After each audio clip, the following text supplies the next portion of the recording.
In this third and final week of the Growing Hope Climate Conference, we'll focus on building resilience, which is our ability to respond to and recover from disruptions. We'll be featuring stories of producers who are adapting to and working with nature. At NCAT, we see climate solutions as those that address the root cause of the climate problem while also increasing our ability to respond to and thrive in changing climate conditions. We'll also address the importance of social sustainability and farmer well-being aspects related to overcoming challenges and building resilience on the farm and within communities. Today, we'll hear from farmers and ranchers who have come through adversity, producers who are listening to the land and modifying their practices to restore ecological function and adapt to changing weather conditions, and the lessons they've learned along the way. On Thursday, our last day, we'll showcase the vital role that community plays in all that we do as producers, from supporting and lifting each other through difficult times to learning from each other and learning together, as well as celebrating progress and success along the way. Just some logistics. During today's session, please feel free to type your questions into the Q&A box or the chat box at the bottom of your Zoom screen. We'll try to answer questions directly in those boxes, or we'll save some of them for the live Q&A at the end of each presentation. Our NCAT Ag specialist will also be on hand to provide information via the chat box throughout the session. And then please also remember to follow along in your conference workbook, where you'll find questions to consider and space to write down ideas and takeaways. You can see this. And if you'd like to print one out, if you did not receive one in the mail, if you'd like to print one out, you can find one at atra.ncat.org/annual-conference.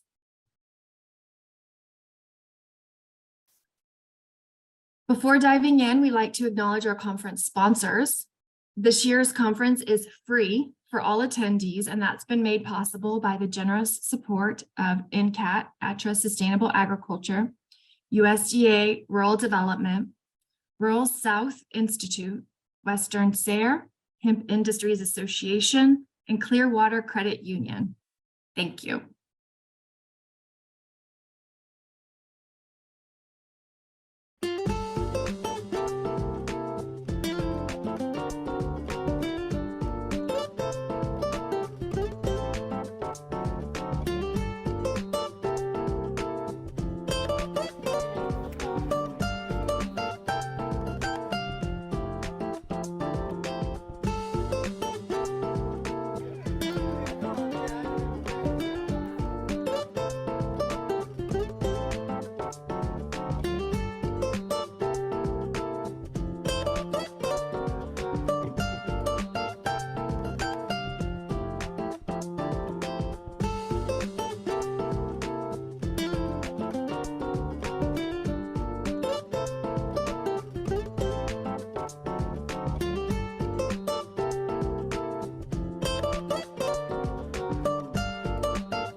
All right, and now I have the pleasure of introducing this week's keynote speaker, Dr. Elizabeth Heilman. We're so excited to have Dr. Heilman with us.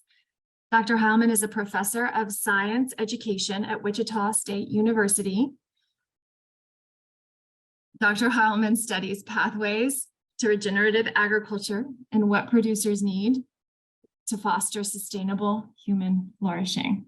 She uses a great phrase that I love called heroic hope to describe what's needed to successfully address the coming climate challenges, make a more resilient food system, and to live flourishing lives. So Elizabeth, welcome to the Growing Hope Conference. Thank you. Are you ready? Shall I share my screen? We're ready, yeah. All righty.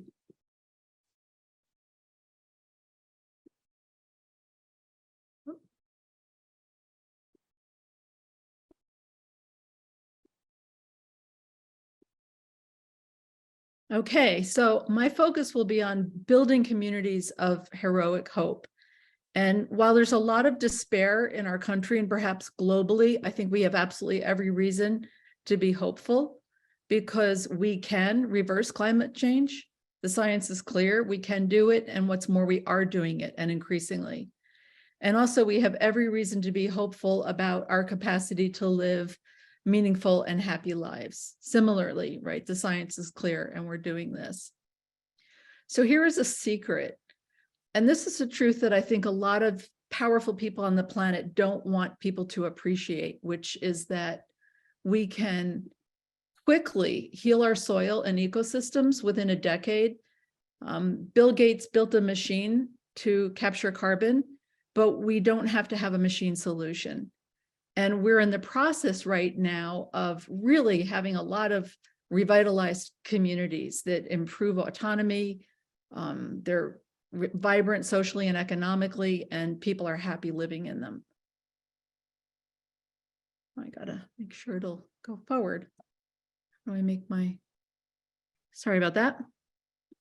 Okay, so our work matters enormously because again, we can do this. If we make agricultural soil humus increase by just 1%, then that would sequester about 50% more than all of the CO2 since the beginning of the industrial age, and over a third of the planet's land is in agricultural use. So I think it hardly gets more heroic than that.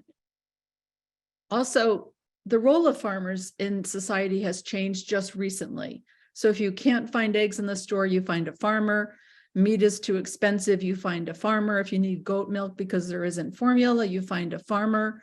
If you're worried about the nutritional quality of your vegetables and you've learned it's tied to the soil, you find a farmer. You want to build energy efficient straw bale homes, you find a farmer. And then if you want to heal the planet, find a group of regenerative farmers. If you want to laugh more and find a great community, find a group of regenerative farmers. And if you want to improve your quality of life and live where there's a great local food movement, this is a community with a lot of regenerative farmers.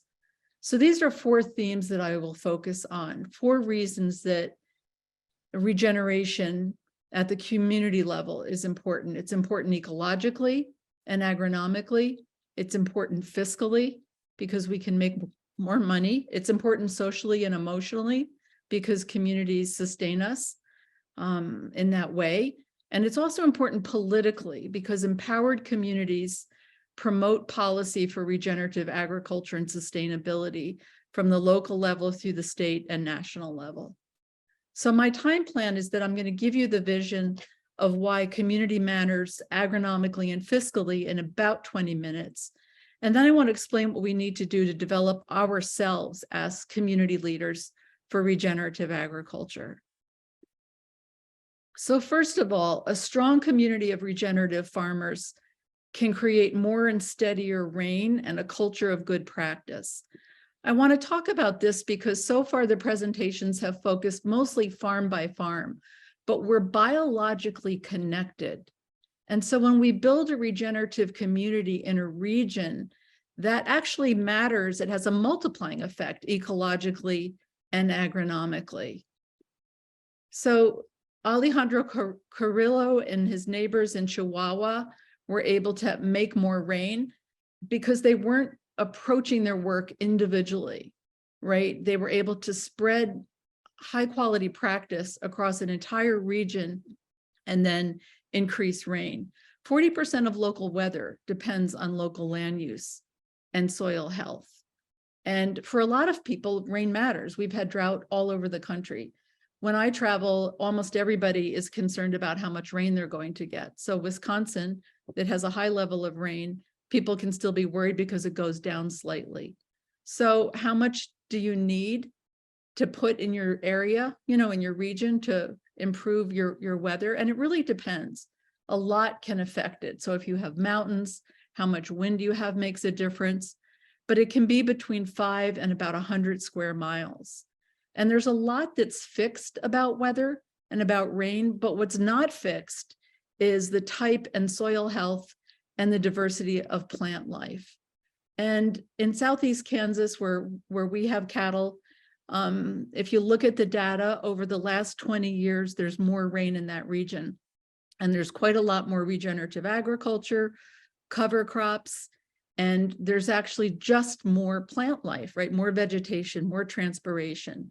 And the same is true in north central Oklahoma, where some of you might know farmer Tom Cannon has been in that region for 20 years promoting regenerative agriculture. And as many as 70%, about 70% of farmers are using cover crops, and they have more rain.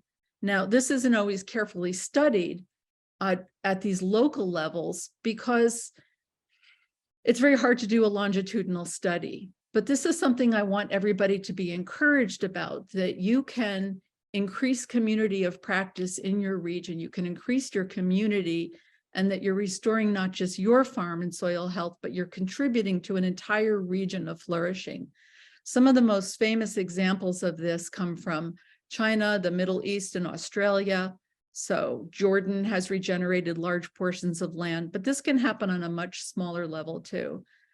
So farms certainly influence a functioning water cycle. If you look at the drought maps, if you're ever near a city or high tillage, you can see it's always darker, right? It's more droughty in these areas.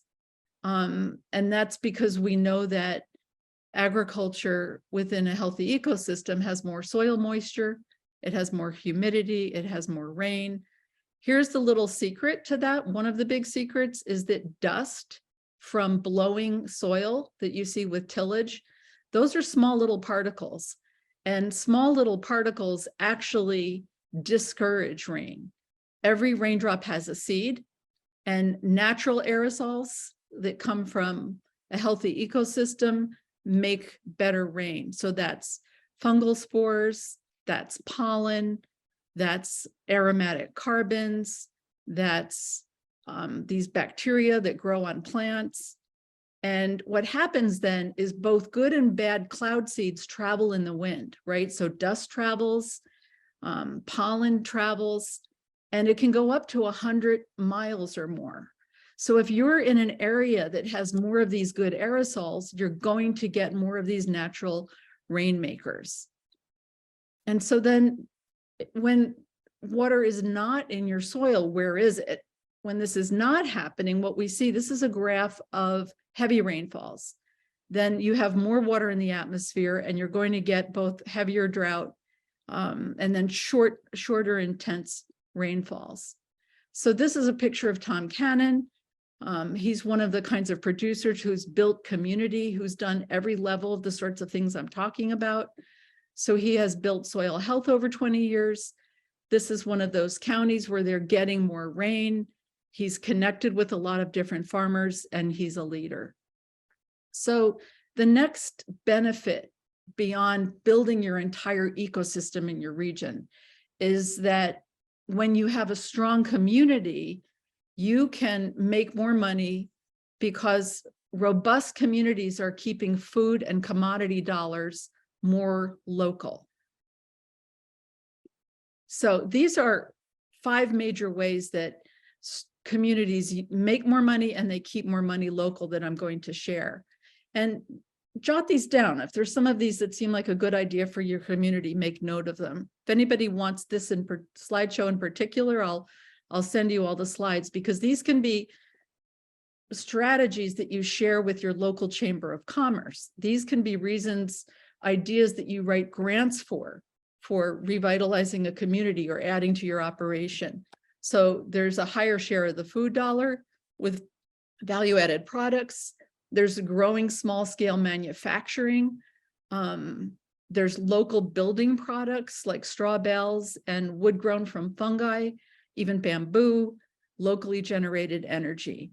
And then when people have things that they need closer to them and things that they're selling, there's lower transportation miles. So why does this matter to have this kind of strong community? And how does it relate to economic resilience? Look at this chart. 63% of a locally spent dollar is circulating, right?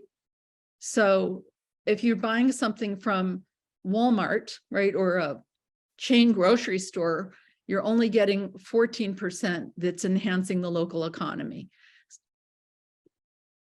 So how are the people in your community spending money? Look at that. There's 14% of money is spent on food. Housing is a lot. So that means that also includes building and remodeling houses. So 14% on food. That might seem like it's a relatively low number, but let's take a look at that. So most farmers have access to at least 10,000 people. And what would it mean if you had access to 14% of their budget, of their food budget? That's almost $83 million. 10,000 isn't a lot, right? So maybe you're in a very small town, but you're within an hour or 80 minutes or so of a bigger community that you can sell to, that you can be involved in. That's a lot of money. So this is changing, right? 15.5 cents is what the farmer used to get out of the food dollar. And a lot of producers are getting much more than this. So another element to this that makes this happen is that communities are moving beyond a farmer's market and small town manufacturing is growing. Now that sounds a little bit scary, doesn't it, right? But let's look at this. What does it mean to do small scale manufacturing? So this is a picture from Georgia, right? This is a high school canning plant. And then this is a picture here. It's a locally owned canning factory, and the labels are made locally. The labels are printed locally. Some of these kinds of canneries are located right next to a farmer's market so that you can take whatever you didn't sell that day and you can sell it to the cannery or make an appointment to can it yourself. And it's interesting to me because these are very regionally varied. I live in Kansas, and according to a couple of registries that I've seen, there isn't even one. And I would like to get one in Southeast Kansas. Other states like Georgia, Florida, Kentucky have quite a lot of them. And they used to be very common. They were much more common during World War II when everybody had a victory garden. Another thing that communities are doing is facilities to fast freeze. So when you can make those kinds of products, then you can make I'll go back to that one again. You can make not just individually canned foods, but you can make sauces, salsas, right? Jams and jellies, the kinds of things that people would buy at the grocery store.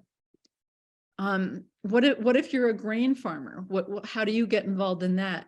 This is Regen Mills. It was created by Liz Haney. Here in Kansas, during the pandemic, there were wheat farmers that couldn't buy flour at the grocery store.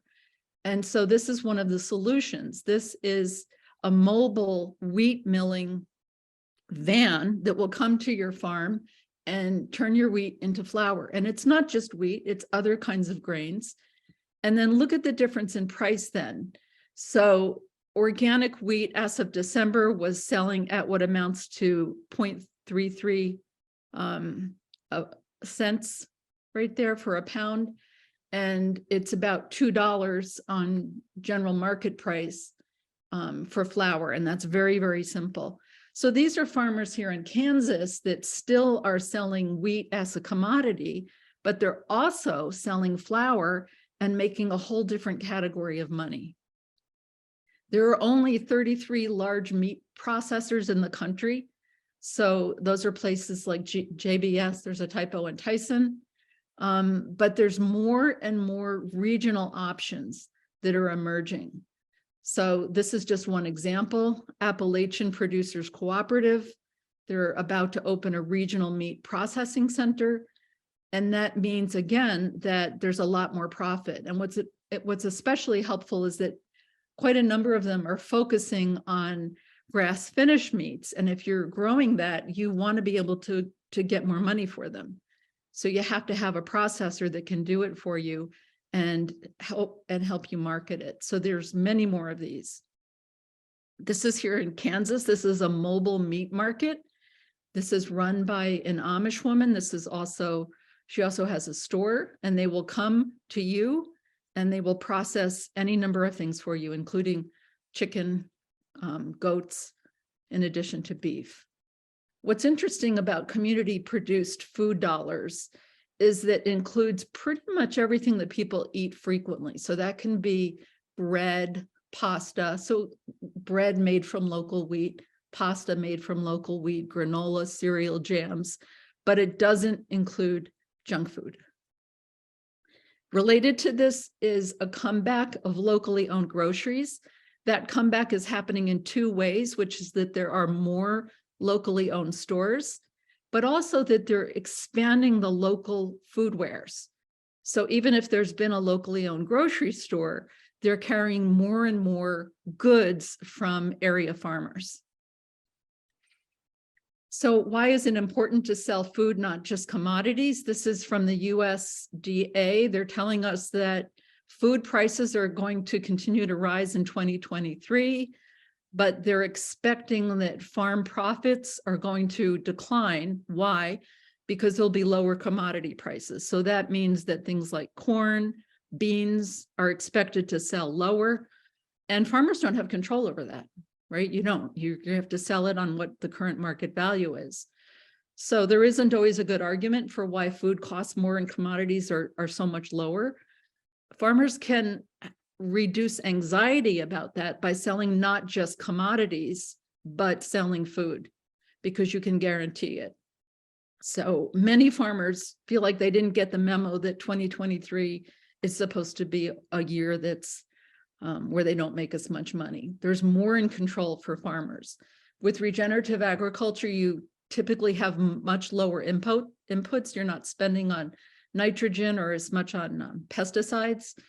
But most regenerative farmers are also very curious about expanding into these kinds of value-added products, because that also increases the profitability of your farm.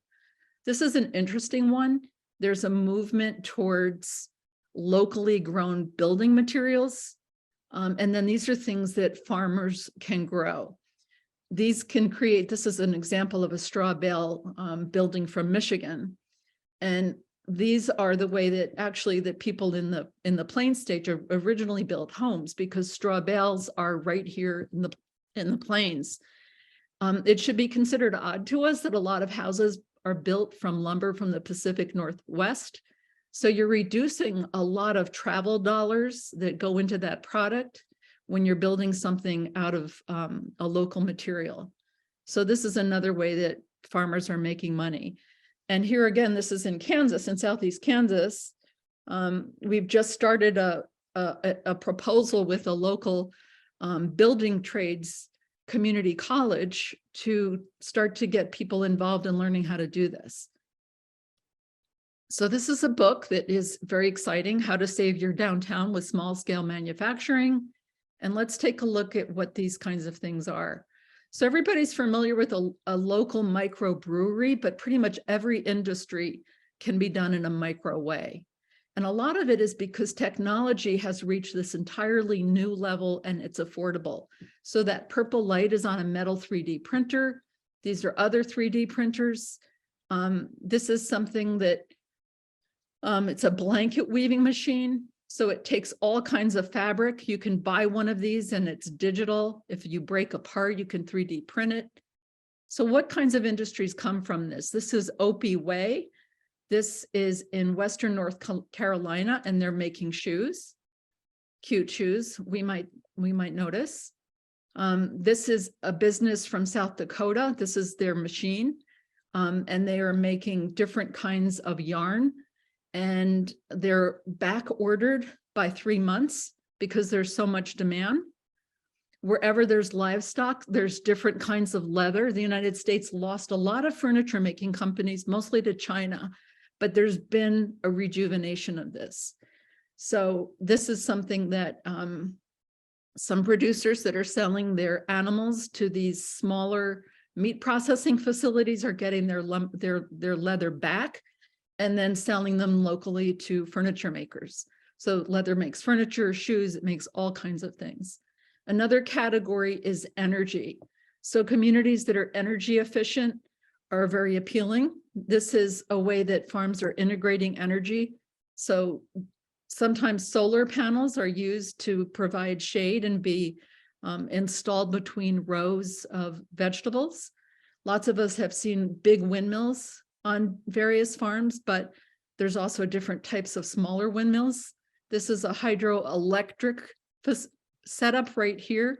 And this farmer makes enough electricity to run his pivots. So strong communities are also important politically. We need empowered communities to promote policy for regenerative agriculture and sustainability, and also really active citizens to really work against entrenched national interest in what's called the global kleptocracy, and that means rule by thieves. So it sounds cynical, but I think there can be good reasons to worry. This is a chart that shows us the blue blob that you see in the middle of this chart is the amount of manufacturing, people employed in manufacturing in the United States. And you see it has a significant decline, and also the number of people employed in agriculture.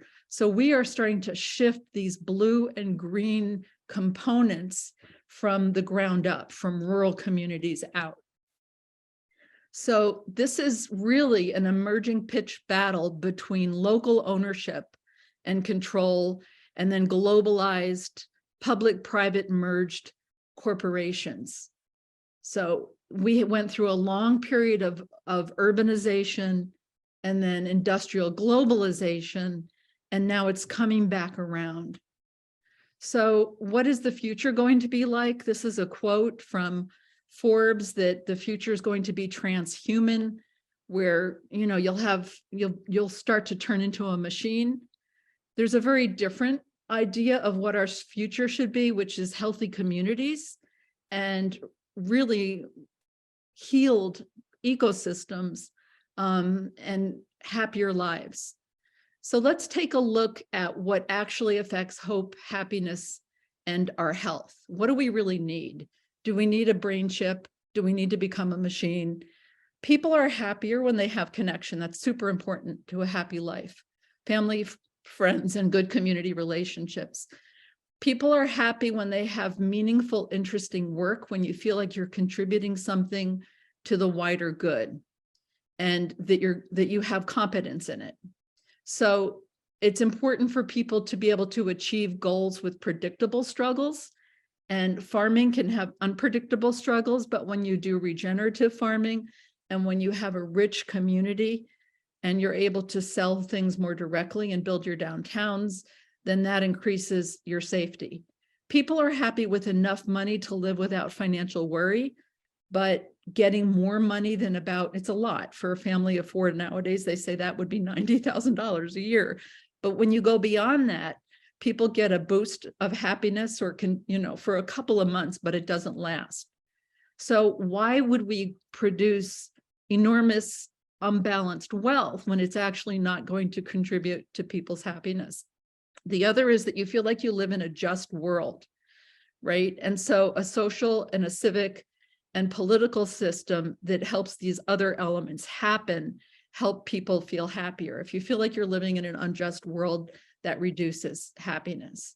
So if you have a pen handy, or if you can get ready to write into the chat, I want everybody to think about what the word power means to you, okay? Because power is very important for achieving these. So what do you think of when you hear the word power? And I'm going to make myself stop talking while you think about this.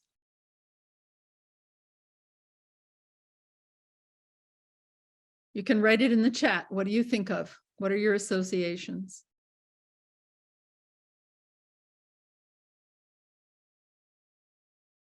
Okay, so this comes from my students and other workshops I've done. These are the words that Americans tend to associate with power: authority, money, billionaires, guns, men. So let's instead ask the question in a different way. If you think of a time when you felt empowered, okay? So you finished a project you were proud of, your crop was amazing that year, you helped a neighbor and they were thankful, you stood up for yourself, you challenged yourself, and you did something you were afraid to do. What does this feel like? What words go with this?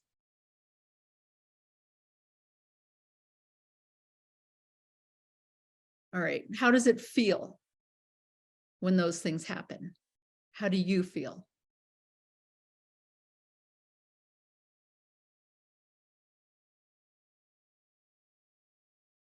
Okay, so these are the types of words that people tend to associate with actual power and empowerment. They feel expansive, joy, they feel proud, they are energized, they feel unburdened, blessed. You might feel like you can do anything, that you're in sync with the world. These are the real words that go with power. So too often we associate power with something outside of ourselves, and it makes us feel disempowered.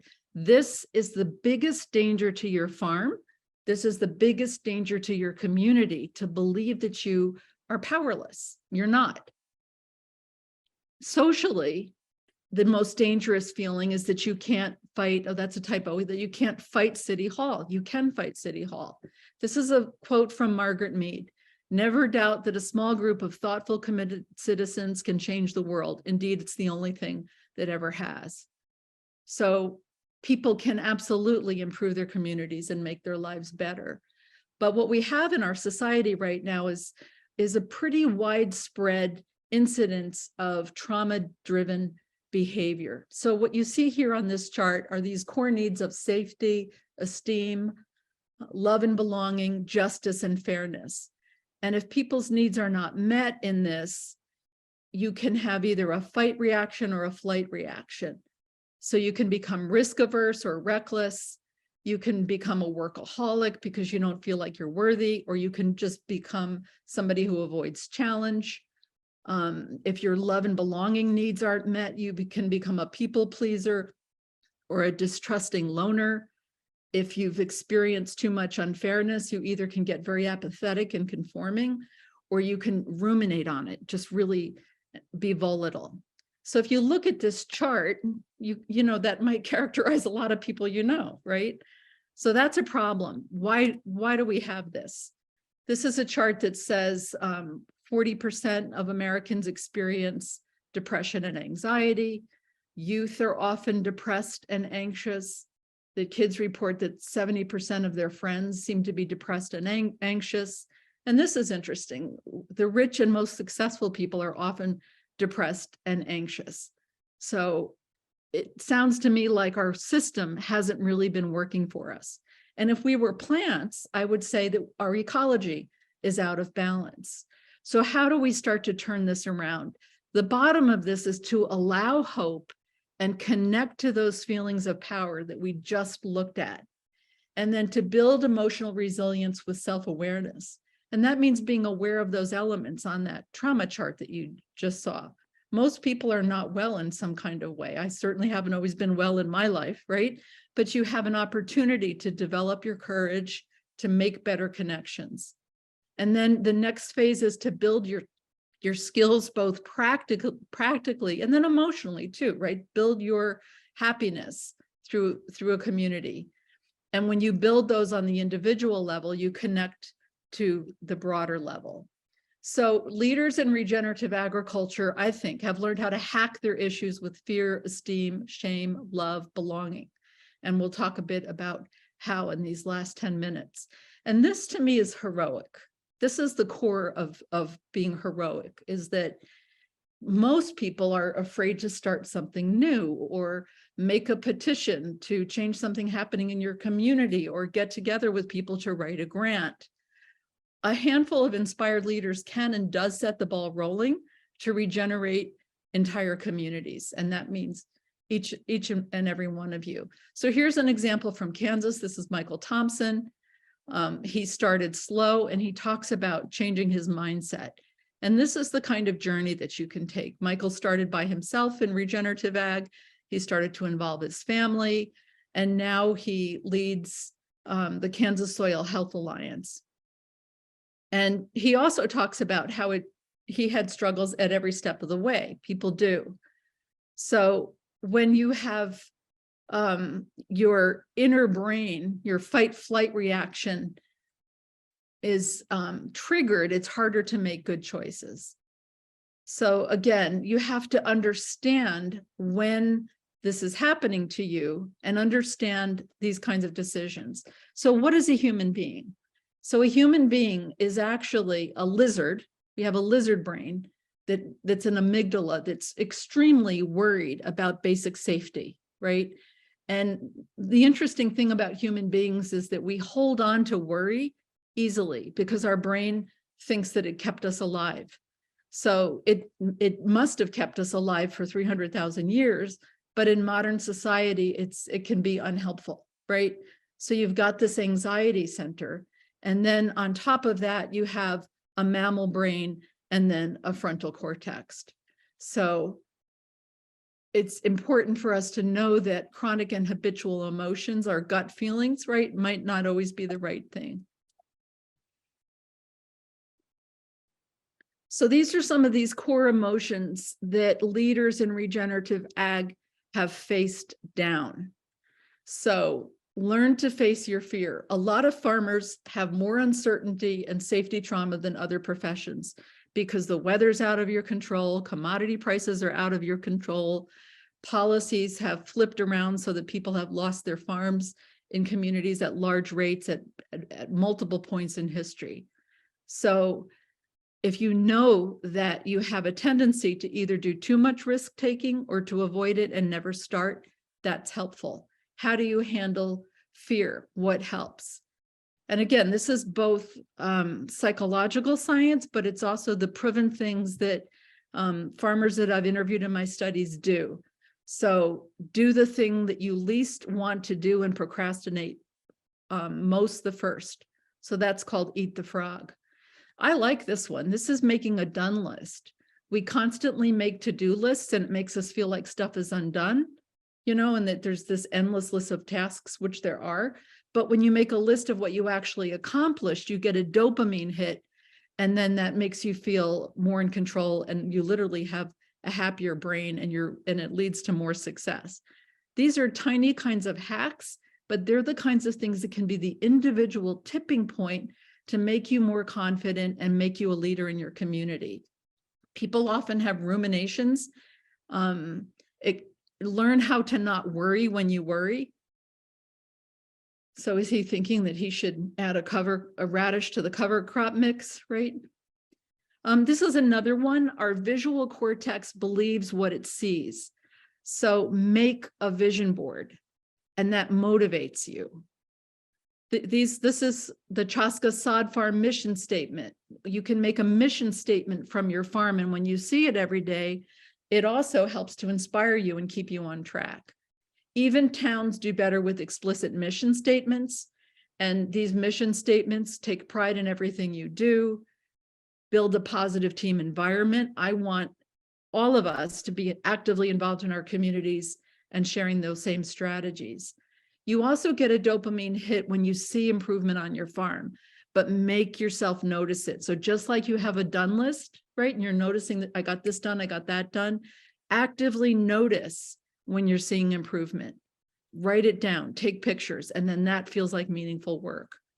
Shame is huge for Americans. So some people might not want to start regenerative ag or take the next step. If you're talking to one of the farmers in your community, they might feel like they were a bad farmer before. You can reassure people, everybody used to till, right? We're in a different era now. This is something that helps people if they notice your inner critic, right? You can write down what that inner critic voice says and learn how to speak back to it. This sounds silly. So how does this build community? How does this help your farm? But really everything that we do comes from this basis of our emotional and mental health. So related to this is the idea of shame is that you don't want to be the weirdo. You don't want people to gossip about you. You know, if you are trying to reach out to somebody to join regenerative agriculture movement, this can be what they worry about. But it's really important to tell them and to remind yourself that you'll have a new social group, right? You'll have new community members to connect with. And again, injustice, right? There's no shortage of bad policy. You have to notice the difference between apathy, right? I'm not going to try it. It's just one more thing. Or, right, being volatile. So we are, in fact, creating communities where love, belonging, safety, high self-esteem are common.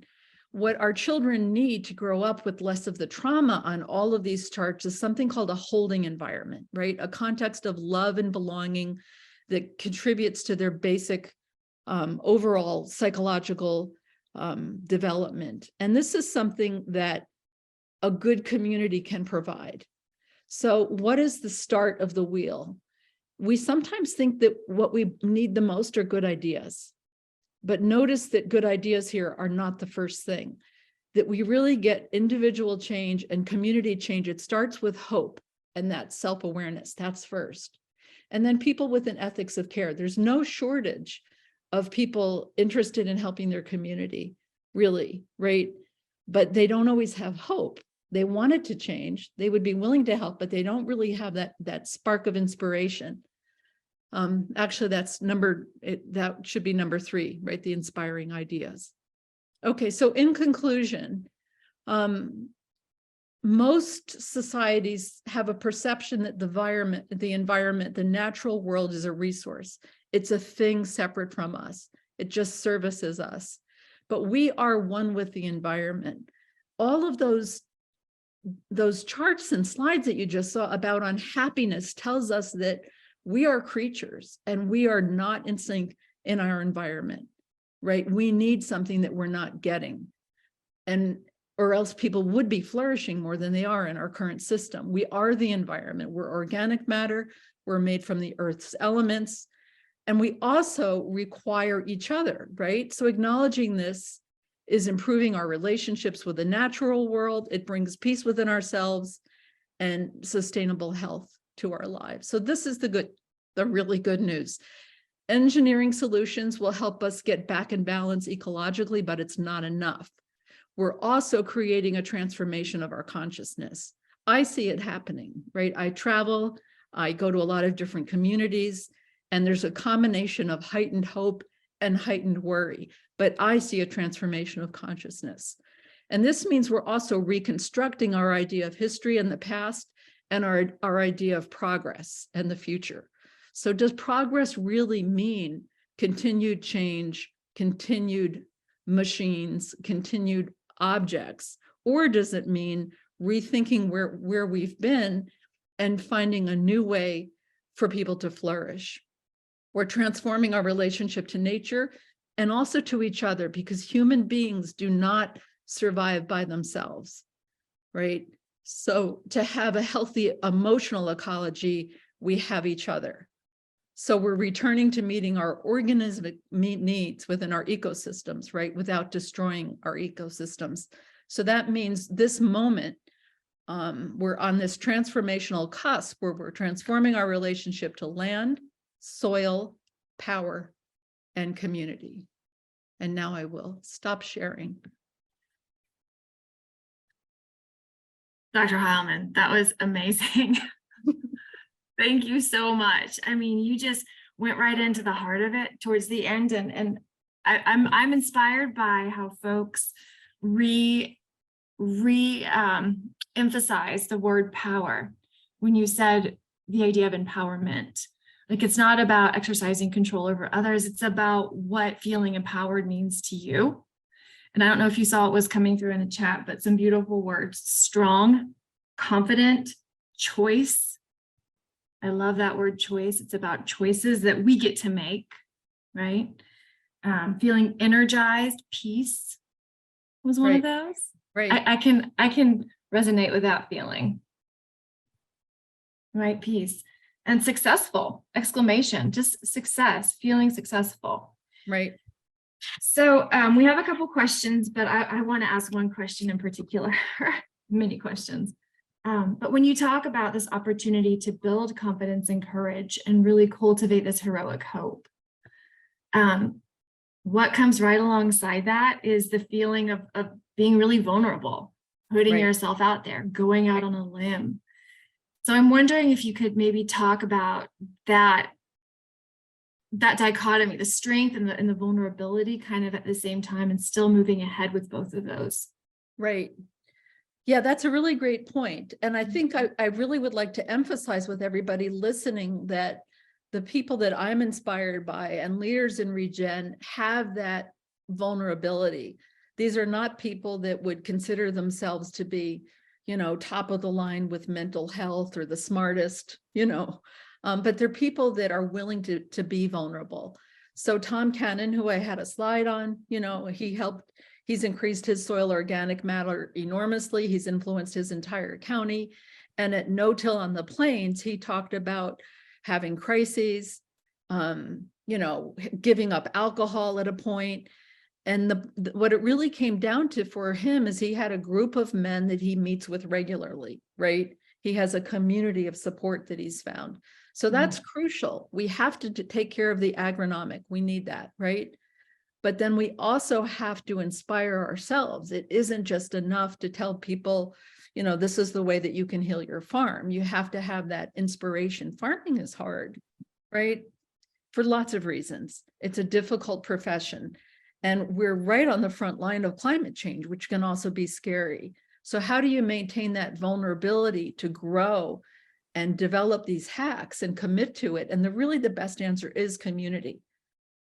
And if you're isolated, then we have technology, that helps you connect. But every area has service centers, right? There is support in rural communities if you go outside of your farm and ranch and look for it and make yourself do it. Find that community. It's crucial. Mm-hmm. I appreciate that. The other is to recognize that it's hard. It's hard, right? So that's why heroic and having a cape is important. Think of yourself with the cape on. There's lots of stuff that people might not want to do, right? Including, taking care of your body, exercising, getting to a task that you might avoid. So for some people, that's filling out a grant or a tax form. It seems awful. That's eating the frog. Think of yourself as a hero farmer with a cape on. It's like, I know it's going to be hard, right? Real heroics comes down to these day-to-day decisions. Tell yourself that it is hard. It is hard to do this, and allow yourself to be inspired that you're a regenerative farmer. You're saving the world. You're rebuilding American communities, Yes. Do those small things with a sense of big mission and community. Love that. So real heroic hope comes from day-to-day showing up to make the day-to-day choices. Really, and it is that consistency and building trust with fellowship in your community. Yeah. Right. And we do not live in a society, most of us right now, that easily meets our needs, right? We're an organism that's not flourishing.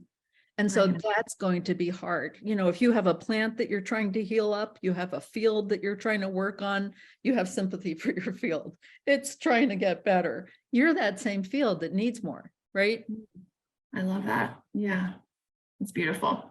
Okay, and I want to put a quick plug in that we do have in the conference workbook. We have an exercise to write your own mission statement. I don't think y'all can see it, it's blurry, but it walks through questions to ask yourself for your farm. What goals are you trying to achieve on your farm, and how to build a mission statement, like Elizabeth said, that you can kind of look towards as your North Star as you're stepping through day to day the tasks of overcoming and succeeding.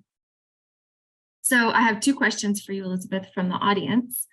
And the first one is, what policies do you support for the upcoming Farm Bill to support local production and marketing? Well, I think the biggest policy change that we need to do, so that's just to support marketing. There's quite a lot of grants that people can write that will support all different kinds of marketing. You can get market garden grants, you can get machinery grants. Those are important to have. When I talked about vested interests, there's also a lot of corporations that are getting some of the money, right? So there was how much money was it? $15 million? That doesn't sound like enough. Anyway, there was a lot of money that was in the Economic Recovery Act that went towards regenerative farming, but it's going to Walmart's sustainability program. JBS has the sustainable beef, So what policies do I support? Yes, those are important, but producers have to keep making sure that they're in the loop, right? And that they're getting some of these grants. The biggest policy change that I think we need to see is I would like to see us restructure crop insurance so that people that are doing regenerative farming get subsidized crop insurance, because we are 30% less likely to have a failed crop when we use cover crops, when we have no-till, right? Mhm. That's crystal clear. So we should be to the front of the line, because what's happening is that some people are planting crops. Some people call them death farmers. They know the crop will fail, and they are just literally doing it to get a crop insurance check, right? So if you can't get, I'm not saying it should be eliminated, but it should be on the free market, right? And then you'll get all of these actuaries will run the figures, you know, and crop insurance for people that use bad agronomic techniques will cost more, right? So I think that's the biggest policy that would change, because it's very difficult when people want to do that watershed level change and they don't want that brown dust, they want rain, and they have somebody a couple of farms away that's tilling, and they're tilling their farm not because they're even expecting that they're going to get a crop, but because they're trying to farm the crop insurance check. But so then how do we do this, right? It's that whole idea of hope that you can't fight City Hall. And the best place to develop political hope is to work within your community, right? Every single step, every single level can offer you help with your farm, right? So go and testify at your local Senate. So, you know, my spouse, Dale Strickler, just presented a big, you know, PowerPoint presentation to the Kansas Senate, right, about the need for regenerative agriculture and how that's going to help us with our water issues. We are the people we've been waiting for, right? So policy matters, but what matters more than the top-down policy is our relationship to policy. So there's a saying that Frederick Douglass had, which is that power sees nothing without a struggle, right? So we know that there's some dysfunction in agronomic policy and in industrial ag, right? So don't expect from the top down for things to change. We have to show up and speak about what we know works. Mm-hmm. I agree with that. Definitely in your local community, having an impact, having a role, having a voice, elevating your voice, elevating the voice of your peers to really have that impact, that empowered impact. Right. And it can be something like one of those communities wrote a cost share grant with their township to get a cannery, right? And more community gardens. So when there's a cannery and more community gardens, then people are spending more time outside. There's more revenue, right, to the community. It creates like a virtuous circle. Does that make sense? Yes. And then because there's more money, then they revitalized a fair that they had and a parade, right? And then people start to feel like this is a nice town to live in, and property prices begin to rise. So it's a virtuous circle. So participate in your community, not just on your farm with some of those ideas that you saw. Maybe it's have everybody go in to buy one of those super cool weaving machines, right? So for $8,000, you can get a machine that will make wool, cloth, flax, cotton, you know, I mean, I want one, right? So whenever you have one success, it builds your confidence to work with people towards the next success. Love that. And real quick, I'm just going to stretch just for one more minute. A question came through kind of along those lines, and it asked, where can we build professional organizations around bringing work to people and developing local manufacturing capabilities? Well, really start with your Chamber of Commerce, right? Mm-hmm. Where can you build professional communities? Go down to the Chamber of Commerce. Some communities have a rural development center, something like that. That's another place. Look for that in your community. Go down and propose ideas. And what people tell me is that what they end up doing is talking to people that have been waiting for somebody to come through the door, right? And say, we want to make a canning facility, right? We would like to invest in a weaving machine, right? And then they do it. And it's including things like even bicycles now are made from soup to nuts locally. there's a small boat making factory in Winona, Wisconsin. They make canoes and kayaks there, right? So it's the kinds of enterprises can be very diverse, right? And then when you just get it going, it's easier than you think, right? So we're getting this straw bale idea, trying to get businesses to be interested in, promoting the idea of constructing straw bale homes in Southeast Kansas. So that was just starting off with, well, we don't have people that know how to do it. Well, let's go talk to the community college. And they're like, wow, that's a cool idea. Let's try it, right? So what's more important than the right place, start with the obvious, Chamber of Commerce, Rural Development Center, and then they'll have ideas. And if they don't, they'll say, well, that's really cool. We could get money from X, or let's talk to so-and-so, right? The hardest thing is having somebody walk through the door. And then they build, and there's cool, that's why Asheville, North Carolina is interesting, right? It's just, they build on themselves. Wonderful. Okay, with that message of empowerment and momentum, that's all we have time for with us right now. We appreciate so much your time and your presentation. And this will be up on our ATRA page. I know I'll go back and watch it again anytime I need to feel inspired and a boost of courage. So thank you so much. You're welcome. Yes, and anybody who wants the slides, write to me at my university address. You can find it. Because you can use those slides to show to your Chamber of Commerce. Do you mind popping that address into the chat for folks? Sure. Yeah, it's elizabeth.heilman@wichita.edu, and I will put it in the chat. Okay, wonderful. Thank you. Okay, so with that strong win behind us, I'm just going to give a quick little sponsor acknowledgement, and then we're going to move into our panel discussion. This year's conference is free for all attendees, and again, that's been made possible by the generous support of our sponsor, including Western SARE. So thank you, Western Sustainable Ag and Research and Education. Western Sustainable Ag Research and Education advances innovations that improve profitability, stewardship, and quality of life in American agriculture by investing in groundbreaking research and education. Their grant programs include the involvement of farmers and ranchers from inception to finish. Currently, the Western SARE Farmer Rancher Grant Program is accepting proposals. Western SARE also provides a diverse collection of education resources such as books, fact sheets, bulletins, curricula, and multimedia presentations, and more. Visit westernsare.org to learn more. We're going to jump into our panel session today. It looks like folks were equally inspired by Dr. Heilman's presentation, so I'm glad to see that. And I'm excited to introduce our first panelist, Jeremy Brown. So we have producers from across the country who will be serving as strong examples of heroic hope. And I'm excited to introduce Jeremy Brown of Broadview Agriculture in Texas' Southern Great Plains, our home state.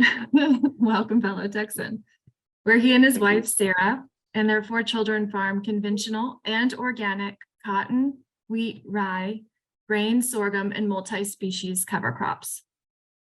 Jeremy farms with a commitment to soil health principles and a priority on water efficiency, especially in an area of Texas that lacks rain most of the year and is periodically punctuated by heavy rainfall events. So Jeremy's active in his community and serves on various county, state, and regional boards. Jeremy, welcome to Growing Hope. Thank you. It's good to be here this morning. It's great to have you. So I think we're going to share some slides for you. Let's see if we can get those up. And then we'll advance on your cue, Jeremy. Okay, great. Well, thank you. Well, it is a pleasure to be here. I'm honored and humbled at the fact that they would think I would be worthy to talk about what we do on our farm. I want to thank the keynote speaker. I really enjoyed her presentation, and I was really impressed, but I don't know if I might be more impressed that your husband's Dale Strickler. When you said that, I've known Dale for a while, and when he was at Green Cover Seed, I utilized Dale and his knowledge on a lot of the things that I do on my farm. In fact, a lot of the cover crops that you're going to see in some of these pictures. Dale worked with me on that. So I really appreciate you and him and all that y'all do in this world of regenerative agriculture. So we'll start off, and please, at one point, just tell me if I need to shut it off. I don't have a clock or anything, so if I get a little long-winded, please intervene there. But starting it off, I just want to, you look at the name of our business, our farming operation, it's Broadview Agriculture. There's a reason why we chose that. Yes, where I farm, it's very broad. The joke out here is if your dog runs away, don't worry, you'll see it run for 3 days because it's so flat. And so there's no trees. I mean, it's just a very dry, arid climate. But we also named it Broadview because we wanted to have a broader perspective of the way that we farm. We didn't want to just go into this, I'm a 4th generation farmer, and it's so easy to just farm the way that maybe my dad farmed or my grandfather farmed. My wife's father also farmed, so there's my father-in-law.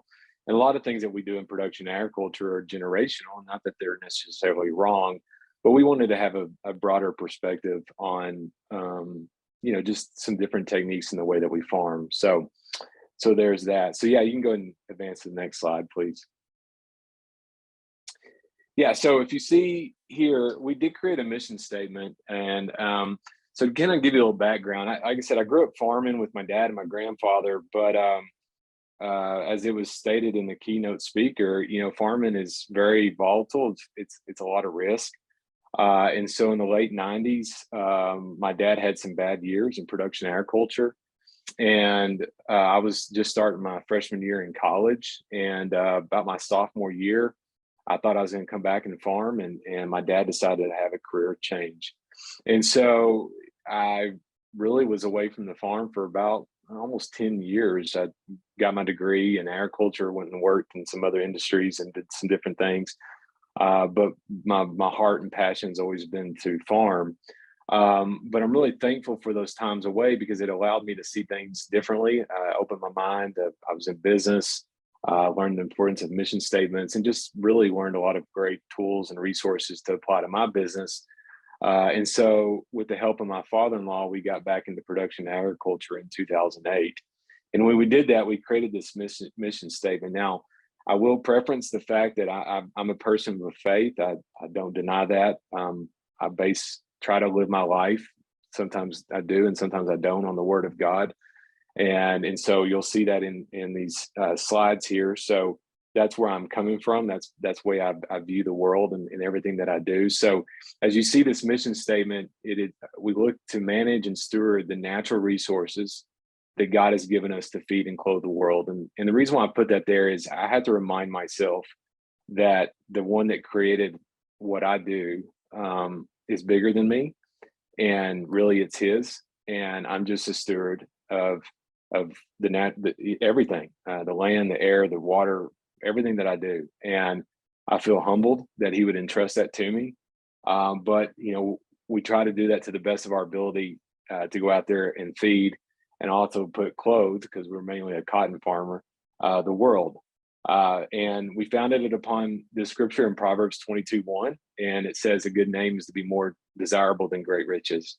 And the reason why I say that is, I think in any business, a lot of times there's gray areas, and you need to have a foundation that you stand upon. And so a lot of times I go back to this passage when we're making decisions on our farm, that it might not be the most economical at times, but we want to make sure that we maintain our good name, because ultimately it gives glory to God, hopefully. So you can advance to the next slide. So we're committed to producing quality crops. That goes along with our mission statement that will provide food and fiber for the world. You can see in that picture there, that's some of our cotton. Why we do this, we do it by being a good steward of the land and its natural resources through regenerative practices. I'm a big believer in regenerative farming. I'll get into how I got into that here in a little bit. Go ahead to the next slide. So pretty simple. Here's our philosophy. Our philosophy is if you take care of the land, it will take care of you.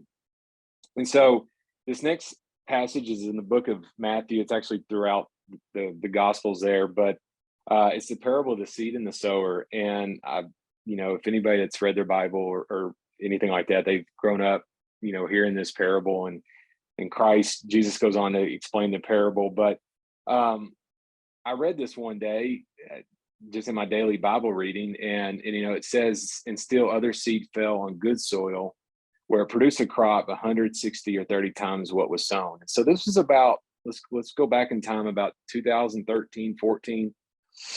I read this passage and I just had this thought that I feel like God gave me. And it was more of a question: what is good soil? And, I immediately referred to what I learned in college, immediately referring to what I've grown up being told, that, you've got to have nitrogen, phosphorus, and potassium. And basically our soils don't have any of that. So we've got to apply everything that we need to the soil, because the soil doesn't have what you need. And that's what I went to. But then I began to challenge a lot of what I learned. And then I began to, so with the great things of technology today and how we can access, I got on YouTube and I started just kind of researching. And then that's where I came in contact with people like Gabe Brown and Ray Archuleta and David Brandt, and the list goes on, Dale Strickler, Keith Burns at Green Cover Seed. I mean, the list goes on and on and on, where I just started hearing and learning. And then I immediately bought Gabe Brown's book and read Dirt to Soil. And so that began the journey. And like I said, it's 2013, and it's almost like your eyes are open, like, wait a second, there might be a different way of farming. Now, I was probably more open to that because of my past with my dad having to get out of production agriculture, me being away from the farm and then coming back. But also at that time, I also had this one random farm over here that I'd put into organics, and I was farming it different than I was farming my other stuff. And I was seeing, I'm farming this, trying to work with nature and trying to do things the way God created it to do. And it seems to be doing just fine. And over here, I'm having to buy all this products and I'm not making any money. And so all that kind of started this journey. There's a whole lot more to that story, but the first cover crop that I went out there and planted was hairy vetch. And it was just, that's what I tell people a lot of times on this journey. It just take baby steps. And for me, it was just taking one little farm, doing my own little kind of research project of, instead of just planting wheat for cover, we planted hairy vetch for cover. And so, we mixed hairy vetch into the cover, and, we just started seeing some really interesting results. And so, the thing about production agriculture that a lot of people don't realize is you make a change and you don't really see those effects immediately. You go out there and you hope it works. And if it doesn't work, oh, great, I got to wait till next year, because we work on a calendar year and it's seasonal and all this stuff. And so I remember when I first talked to Ray Archuleta, and he just encouraged me that, hey, this is a 5-10 year process. I mean, some of these things you might not see drastic changes in your soils until 5 years. And I think that's probably more so where I farm in a dry, arid climate than areas where they get, significant amount of rainfall. So you can go ahead and advance to the next slide. So here's a breakdown of our operation. So just somebody was kind of curious. We farm just right under 5,000 acres. Today, most of those acres are certified organic. I kind of told you in 2013, we had one farm that was organic, and I just started adding and transitioning land, and it just really felt like that fit my philosophy and the way I wanted to farm. And so we started transitioning more. And so now we're up to 35 acres of certified organic. I think a few of those acres, about 500 of those, are still transitioning. They're not quite there. And then, so just so people kind of understand, about 1,500 acres of that is actually irrigated. So it's about 30%. And when I say irrigated, we pump out of the aquifer. It is limited. It is depleting. And so I really try not to use that irrigation unless it is something that we absolutely need. And so we try to, if we go into a crop and there's no significant rainfall to help us, we try to be very selective on how we use that irrigation. And all 5,000 acres are farmed using regenerative agriculture practices. Now, there's some groups in here that says, well, wait a second, how do you do regenerative and be organic? Because, we'll get into those 6 soil health principles. And so go ahead and go to the next slide. So that's my son. I should have said this at the beginning. If you hear any screaming in the background, I have 4 children and 1 on the way, so 5. Jude is my oldest. This picture was taken a few years ago, and I just like to put it in there because we're Red Raiders out here in West Texas, and he's got his guns up there. So anyways, he's my oldest, and then the rest are all girls. So yeah, it's interesting. It's never a dull moment here. But anyway, so we focus, as it was she talked about in her keynote introduction here, the 6 pillars of regenerative agriculture. Those are just foundational. And I want to go through these, and we'll go through more. But number 1 is know your context. We'll get into that in a little bit. Limit your disturbance, armor, diversity, living roots, and integration of livestock. And so, if you go to the next slide, I'll go through these individually. So, the first one is know your context. I love this quote by Gabe Brown, and I've actually had the privilege of becoming friends with Gabe. He's actually been out here to West Texas and spent a day with me, and I really love the network. It was talked about also the network of this regenerative agriculture is we're just farmers trying to help farmers, and none of us have figured it out. We all have got different challenges.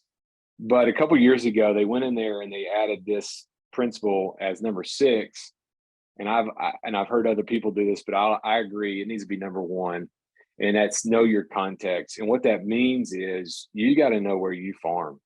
You got to know what kind of soils you have, because I can watch a video that Dave Brandt or somebody else that gets 40 inches of rainfall, and they're in a more of a humid, as if you go to Alan Savory, he talks about brittle environments and non-brittle.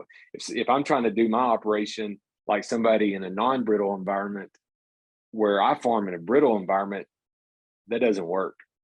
And I think a lot of this whole climate and carbon sequestration and regenerative agriculture, we have to remember that every area is so different. And I'm in an area that, man, if we get 13 inches of average rainfall, that's a good year.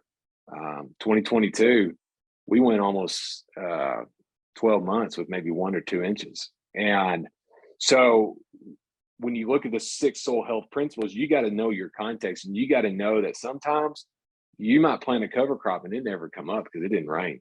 And that's the reality that I farm in. And I think there's sometimes a lot of debate about trying to just paint a wide brush of these principles are going to, this works here and it's going to work everywhere. No, the principles might work, but yet how you implement it is different. And out here, I just feel like every year is a challenge. I love this quote by Gabe Brown. He says, "You cannot outperform your environment." And I think a lot of times as farmers, we try to do that. I remember years ago, I had the great idea, I'm going to grow some corn on my irrigated land. Why am I trying to grow corn? I farm in a desert. I mean, it's just some of the things that I do is like, that's not conducive to the climate that I'm in. And so you got to know your context. You got to know what soil types you're dealing with. You got to know what your average rainfall is. You've got to know your context. And so that is just key. Go to the next slide. So limit your disturbance. It talks about how we're to limit mechanical, chemical, and physical disturbance. Now, this, is challenging. This is where a lot of times people get into the organics and they say, well, organic, you're just plowing.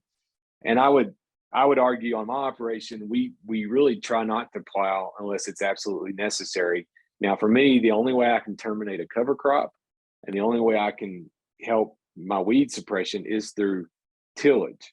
Now, we do it very limited. We do it, we try, I'm not going to say we're perfect. We try never to go more than 2 inches. And so I would say we're limiting our disturbance as much as possible. When I was farming the other direction and I was trying to go a no-till, I was applying chemical after chemical after chemical after chemical. And then one day it dawned on me, it's like I had another aha moment that the most important machine that I had on my operation was a spray rig. And I just kind of felt a conviction about that and feel like, I don't know if that's really how God created all this to work. Like, and so I just begin to question all that. And please, when I say these things, I don't mean to offend anybody or say that people that do that are wrong. I mean, I still have some land that's not organic, and we have to use a chemical every now and then. But the key is to try to limit it as much as possible. And that's what we try to do here. You can see that's a picture from one of my farms.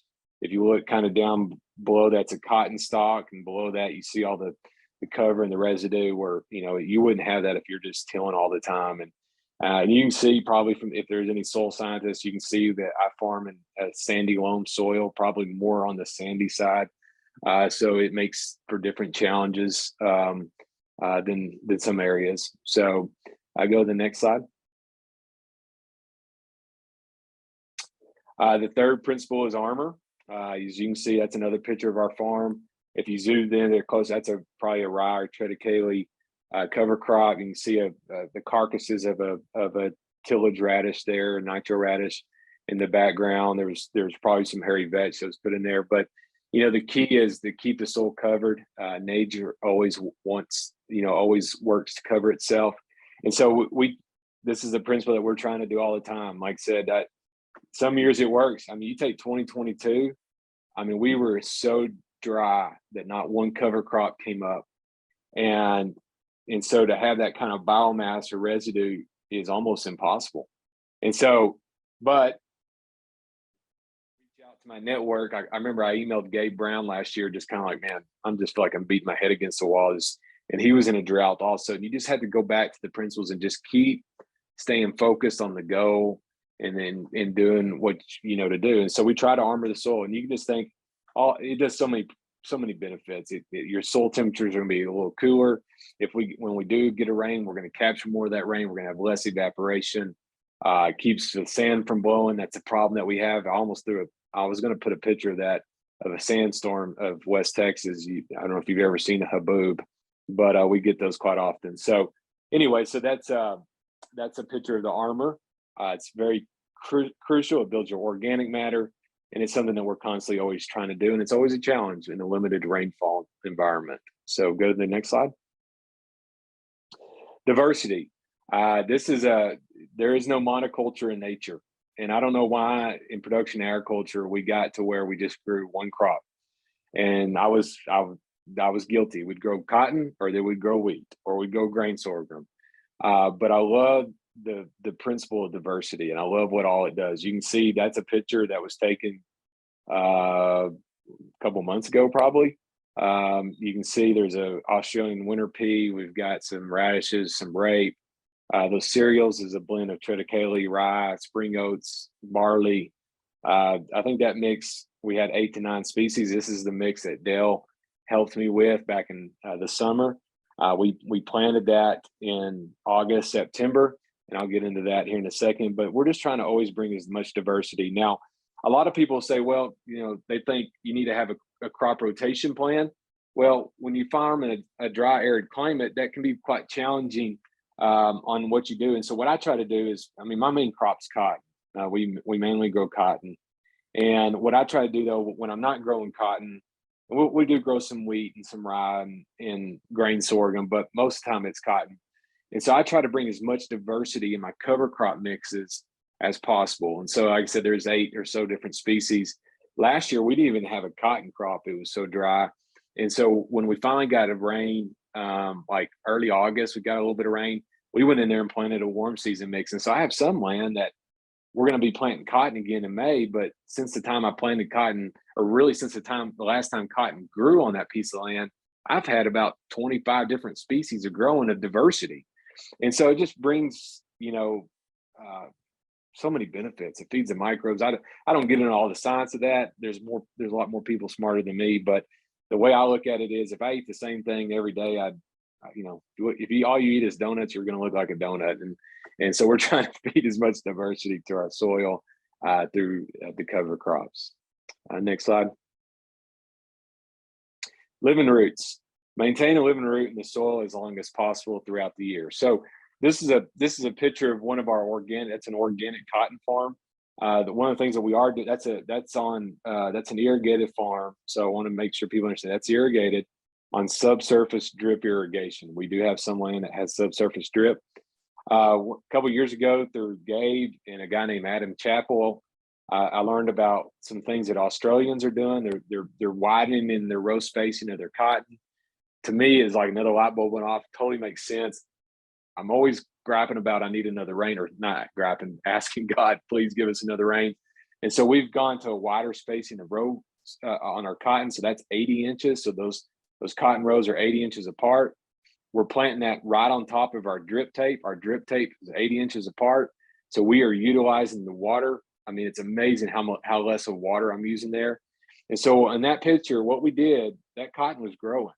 And then about August the 20th, we broadcast the cover crops over the top of that cotton. And in our area, you can almost always bet on getting a rain in September. I say almost, but most of the time we get a rain in September. And we did. We had about 3 to 4 inches of rain, which is crazy when you think about our average rainfall is 13. We just got, what, a third or fourth of that right then. So this picture was taken probably around October. No, it's probably closer to November after a killing freeze, because the leaves are starting to desiccate. The cotton had been desiccated. But look at the cover crop. I mean, we're maintaining a living root. I mean, so as soon as one plant's dying, another one's growing. And so it's just, we're trying to do that as much as possible. Like I said, doesn't always work. Stay true to the principles. And it's just exciting. I just love it. This makes farming fun again. Next slide. And then the integration of livestock. Now, this is probably the area that I've been the weakest in, that we're constantly trying to improve and get better on, is the integration of livestock. Now, where those cows are, that picture was taken just recently. That's the same cotton farm of the previous slide.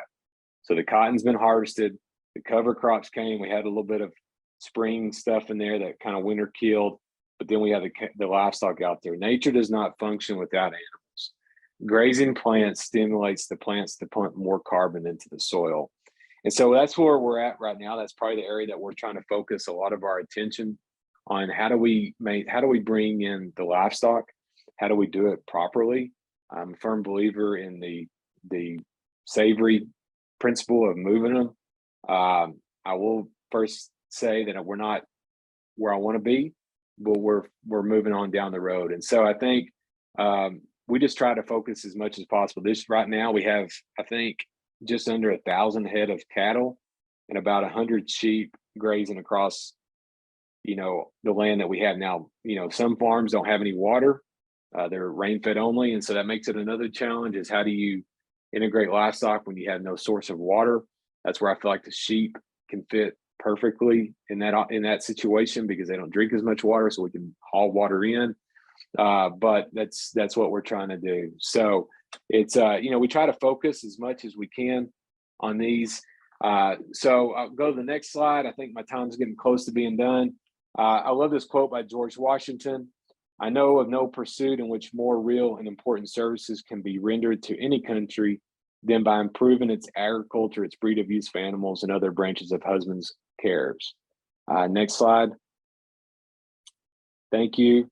That was a quick overview of our operation, what we're trying to do. I've had a lot of failures. I'm so thankful for God's grace. And we try to stay focused on what we can do. And hopefully one day, if my son or one of my daughters, somebody wants to farm, that they'll find the land better than I found it.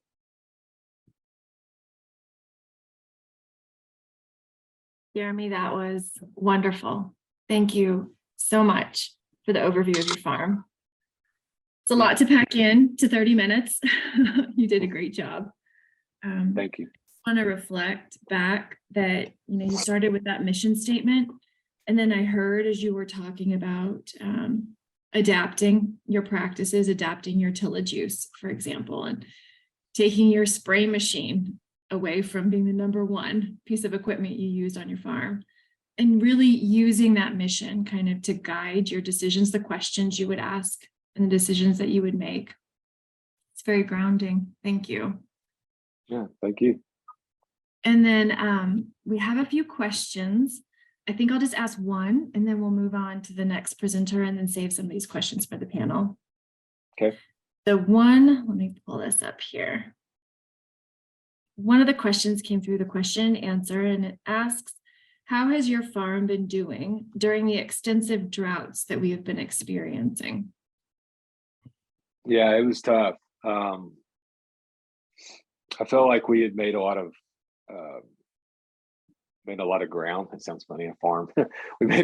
we were further down and we made a lot of progress in what we were trying to do. And then when it just stops raining. So in 2021, it like stopped raining in August and it almost didn't rain for a whole year. And man, there's just nothing you can do. And that's why I think knowing your context is so important.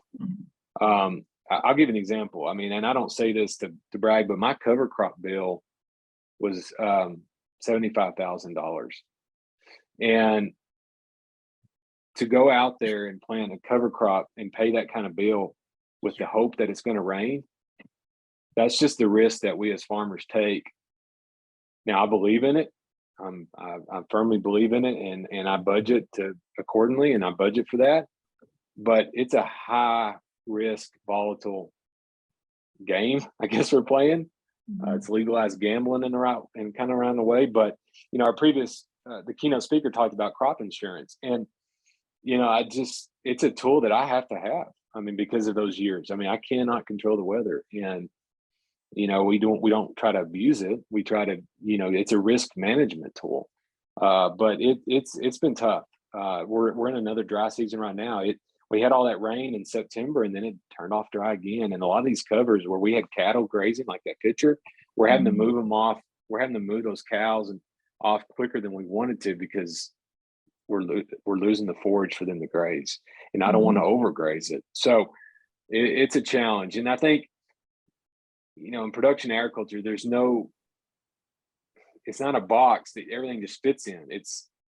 You got to adapt, you got to be willing to shift, and you got to, I think it's Rick Clark. Yeah, Rick Clark. He says a lot of times you start out, you know, plan A, you're down to like plan Z, and now you're in your capitalized letters because it's like you got to constantly change. You know, we have a plan, but we don't get that rain. We got to shift, and how can we adapt and make it work and stay profitable? This is a high risk. It takes a lot of money to do what we do, and you know. So, anyways, it's part of it. So you adapt as you go, and you have community, I imagine too. Yeah, that you lean on. Yeah, and not so much here. There's a handful of us out here in West Texas, but across the nation, I'm like I mentioned Dale. I talked to Dale a lot of times about, you know, how could he help me and what is his thoughts on certain things. So I know that's critically important to have people and folks that you can call. Absolutely. Bounce ideas off of, get that support, get that encouragement, help kind of walk through that with you. Yeah. I've heard that many times. Yeah. Okay, well, we'll go ahead and we'll switch to the next presenter. Thank you so much, Jeremy, for sharing about your farm, your story. Yeah, and we'll come back for a larger panel discussion here in a minute. So next up, we'll hear from Kendra Kimberauskas of Shamanic Bridge Farm in Oregon. Where is Kendra on? Can we spotlight her? I know she had to jump away for I think it was a congressional meeting. So I just want to make sure she's here.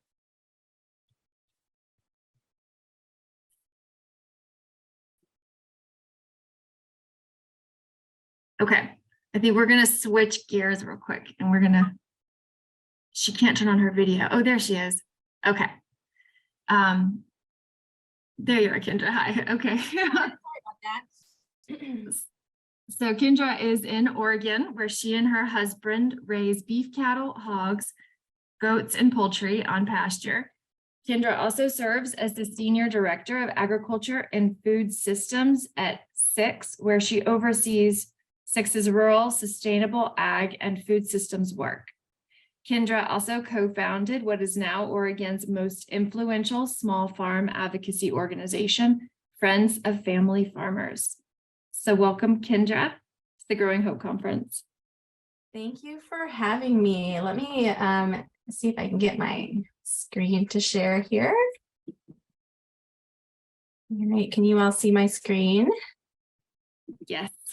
Oh, great. Awesome. Well, oops, let's do that. Nice slideshow. Well, thank you. I first want to thank NCAT for this opportunity. It's just such a pleasure to be here among such brilliant folks. And I too wanted to shout out the keynote speaker this morning. It was a lovely presentation and exactly what I needed to hear right now.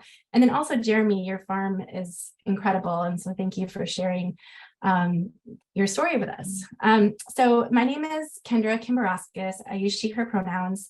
In addition, I wear many hats, but in addition to farming, I direct the agriculture and food systems at the State Innovation Exchange, and we call ourselves SIX.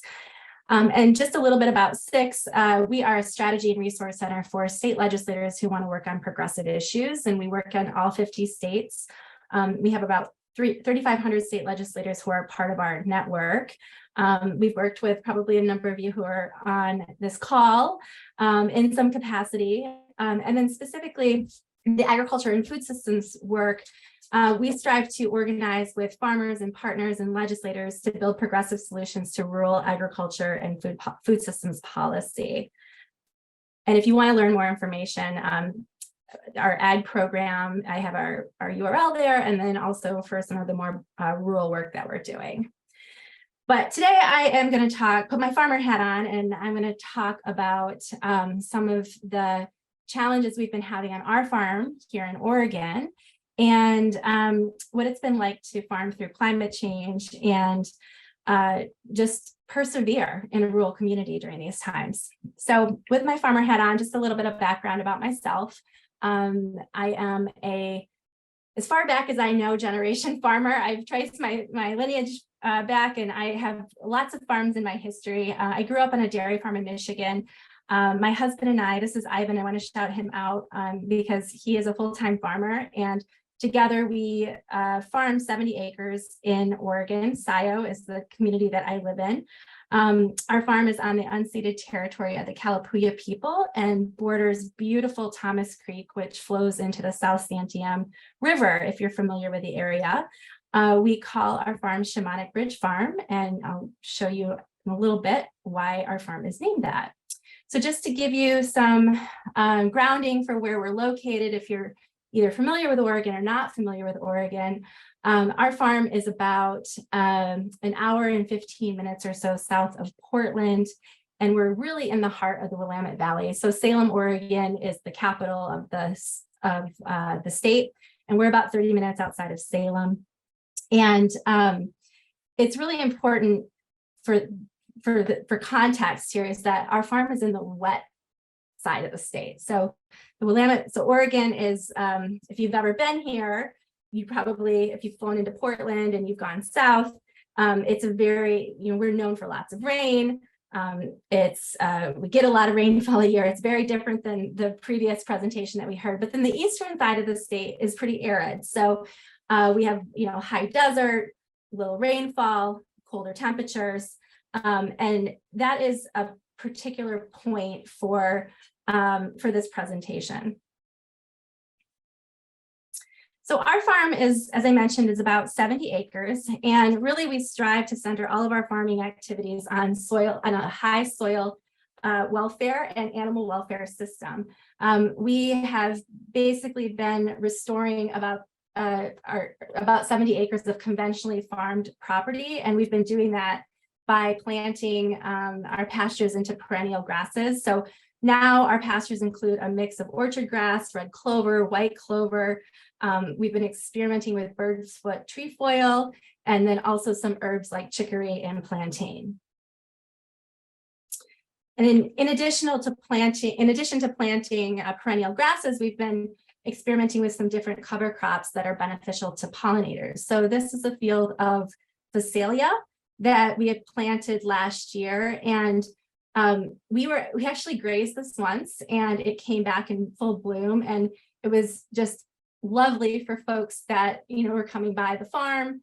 And it was also bringing all sorts of pollinators into our yard.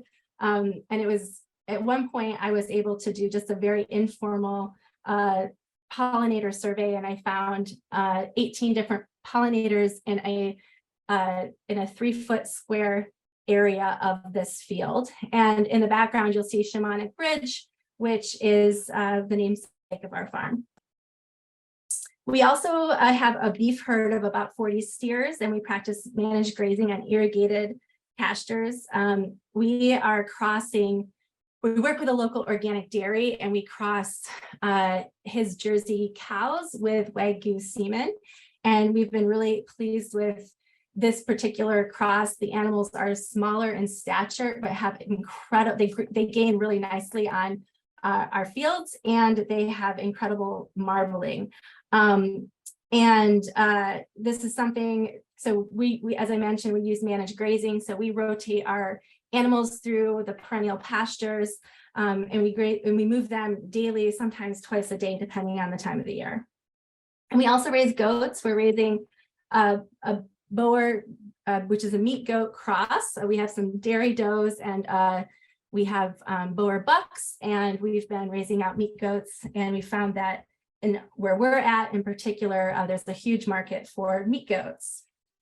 And then we have pasture pigs. We're doing some heritage hogs. We do Tamworth, large black. We have some old spot.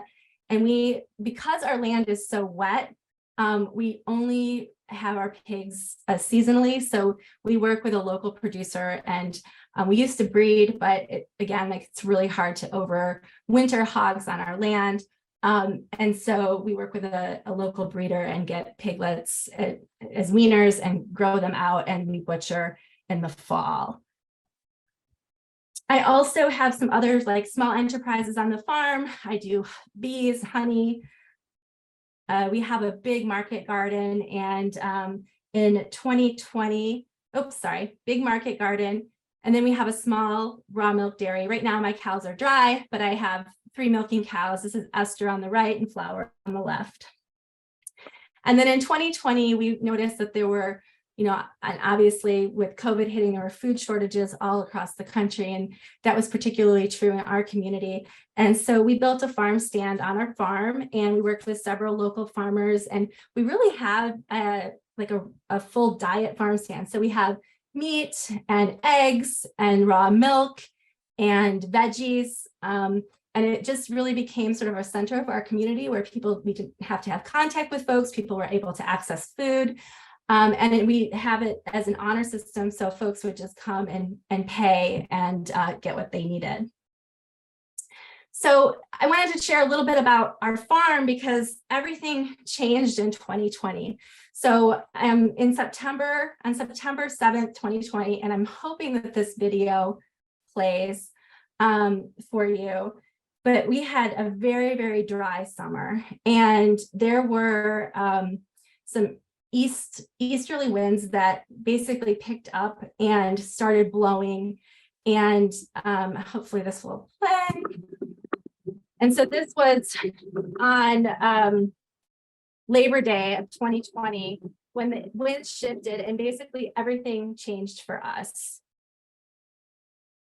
There had been a couple of small little fires up in the mountains. So this is my community is the community of Scio, which you can see on the slide. And again, we're on the wet side of the state. And up in the mountains, in the Cascades, there had been a couple of very, very small forest fires in the wilderness areas. Folks were not particularly concerned about those fires. They were not contained, but not spreading.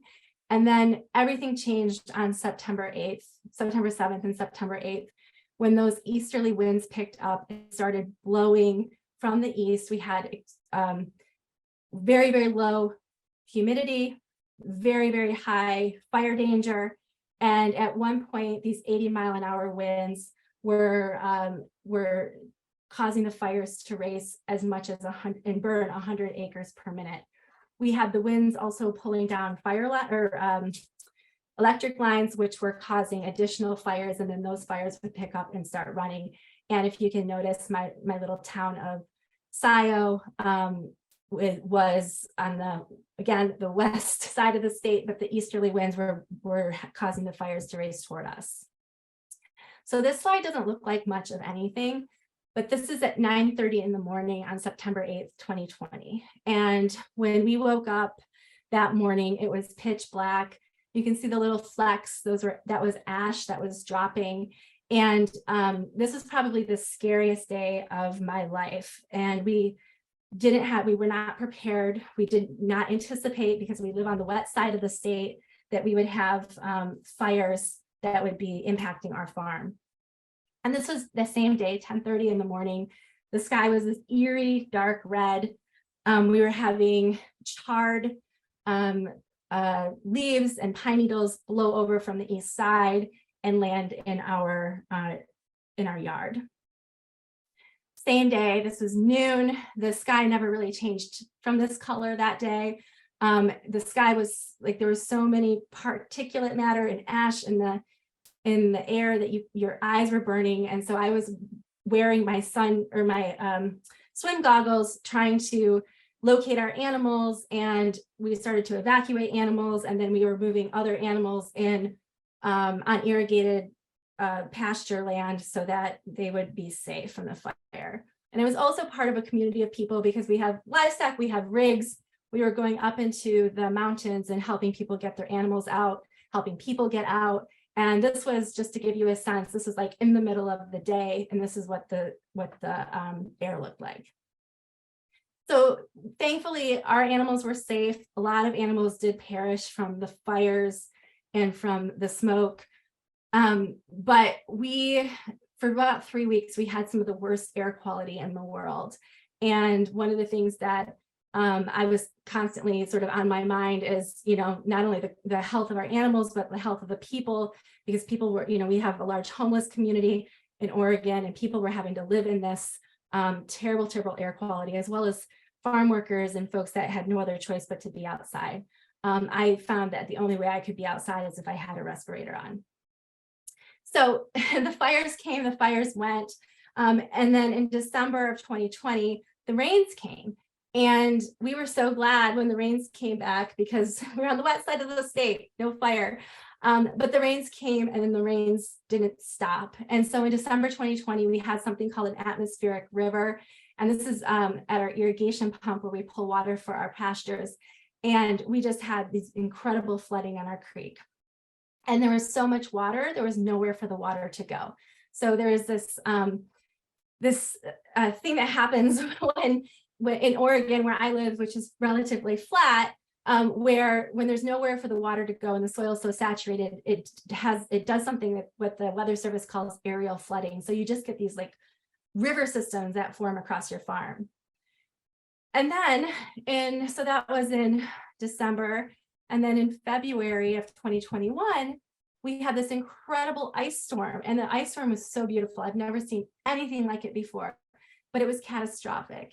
It pulled down power lines. It broke power poles. It pulled down, trees. It was basically a generational storm where we are going to be cleaning up after the storm, probably for generations to come. For us personally, we had about a mile and a half of fence line around our property. And I know this doesn't look like much, but we had so many trees come down on our fence that pretty much the entire fence was taken out. And we were without power for close to 10 days. And if you can imagine having all these animals and not having power, that was pretty stressful. And I apologize for the bad language on my weather app, but June of 2021 came around, and normally June is a time of year where, we're outside, the work is easy, we're spending a lot of time swimming, we're having, happy hour in the afternoon. And in June of 2021, we had something called a heat dome that settled over the Willamette Valley. Again, the wet part of the state. And so we were experiencing temperatures in the 100 degrees, and the temperatures were not dipping below 100 degrees even at night. And I know that might not sound like a big deal for some places in the country, but for our neck of the woods, that was a really challenging time. And it wasn't just hard on us, it was hard on the animals. Here's a picture of one of my horses who was clearly very, struggling. I was struggling. And then I think one of the saddest things that happened on our farm is we have these bluebird boxes all across the farm. And these little birds during this time, they were basically roasting and trying to get air. So we essentially lost an entire generation of bluebirds that year. And so, that was June, and then July. So I wanted to mention, again, we live on the west side of the state, we're the wet side of the state, and we have irrigated pastures. And so because we had this like crazy heat dome, it essentially fried our pastures. And so this is actually irrigated pasture that normally in a normal year would be bright green and lush and just the perfect place for cows to be. And we were struggling. We could not get our grass to grow back at all. And as you can see with the image on the left, we were a part of a massive drought, which, I think we're largely still in. And so what happened because of this is that we had to start feeding hay much earlier than we normally would. So normally we start feeding hay in October and November. We were having to feed out our hay in July and August, which meant that we were spending money that we had not anticipated having to spend. And then we were also competing against all of these other farms from the western part of the US who also needed to feed hay because of the drought that we were in. So I wanted to share too that so now our community, so we went through this whole, all of these challenges and the trauma, and I appreciated the keynote speaker talking about trauma, because when I first put together this presentation, I was asked, I put it together for Farm Aid, and Farm Aid had asked me specifically to just talk about the fires. And when I was going through the photos of our year, and I should say that was within a 9-month period of time where we had fires, we had floods, we had ice, and we had a heat dome, and then we had to spend all this money for hay. I didn't realize until I started putting this presentation together just how traumatic that year had been for us. And so I wanted to name that because I think a lot of us who are farming in these rural communities and we're trying desperately to just in the best of times, stay afloat, and we're dealing with all of these climate crises that, there is a trauma that is associated with that. And so I think we need to look out for our farmer neighbors and our regenerative friends and make sure folks are doing okay. So I wanted to just, as I'm wrapping up, I'm just sharing this story. So, we hear a lot about climate refugees and people losing their homes and moving to other places because of rising sea levels and things like that. But corporations are also climate refugees. And so now, after our community has gone through this, terrible year of climate disasters, one of the things that we found out about is that we're having these huge corporations who are owned by global private equity firms now moving into our community because they're coming in for our water. So now we're having to also, band together and fight these corporations that are coming in to mine our natural resources, the same natural resources that, we are all relying on to try to stay afloat during these really hard times. And oops, my slide is not advancing. I'm sorry. Don't know why that is, but I will. So in closing, I just want to say, just share some things that I've learned having gone through this situation, is that, climate disasters can happen to anyone. And it's really important to be prepared. As I mentioned, we were not prepared to have fires because we lived on the wet side of the state. And so even things like, I've got horses that are elderly pasture pets, and I hadn't had them in a trailer. I hadn't even had a halter on them because I just moved them around with a piece of baler twine if I need to move them around. And I couldn't find halters when I needed to get my horses and get them evacuated. When we were going up into the mountains and helping people with their livestock, some of the livestock weren't trailer trained. And so we were trying to train animals to get them in trailers for the first time during these these disasters.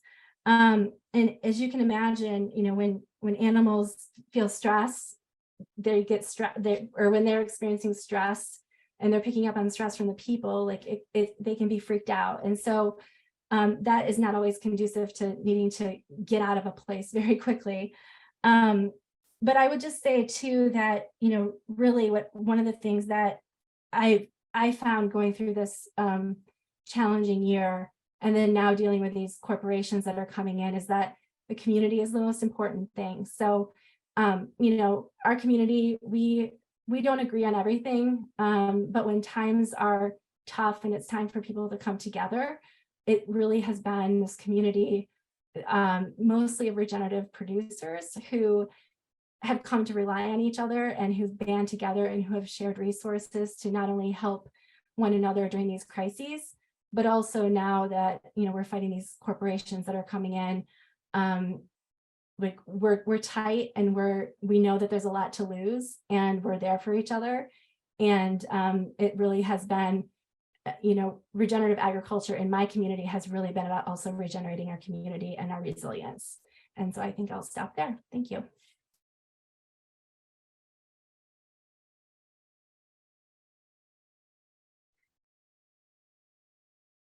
Well, Kendra, what do I even say? That is riveting to listen to, honestly. I think you just had all of us speechless through that whole story. It sounds honestly apocalyptic. Fire, flood, freeze, heat dome. I guess the first question that just comes to my mind is, how are you now? How is the farm now? How have y'all recovered? Where do y'all stand? Just kind of catch us up to current. Yeah. Yeah, thank you for that. I think farm-wise and our community-wise, we're good. It was really interesting to see, even with regenerative practices, like what we went through in that 9-month period of time. It was hard on all the farms and also hard on the pocketbooks. But I think, if I were to look at the farms that really focused on like being soil centric, those farms have literally weathered the storm better than, farms that have been more like conventionally farmed and monocropped with lots of tillage.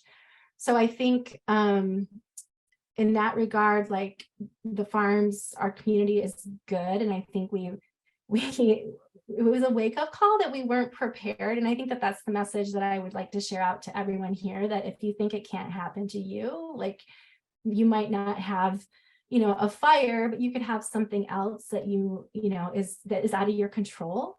And so thinking through what your plan is crucial when it's not critical. So you can feel like you have power and strength, and you can, control sort of the situation to the best of your ability.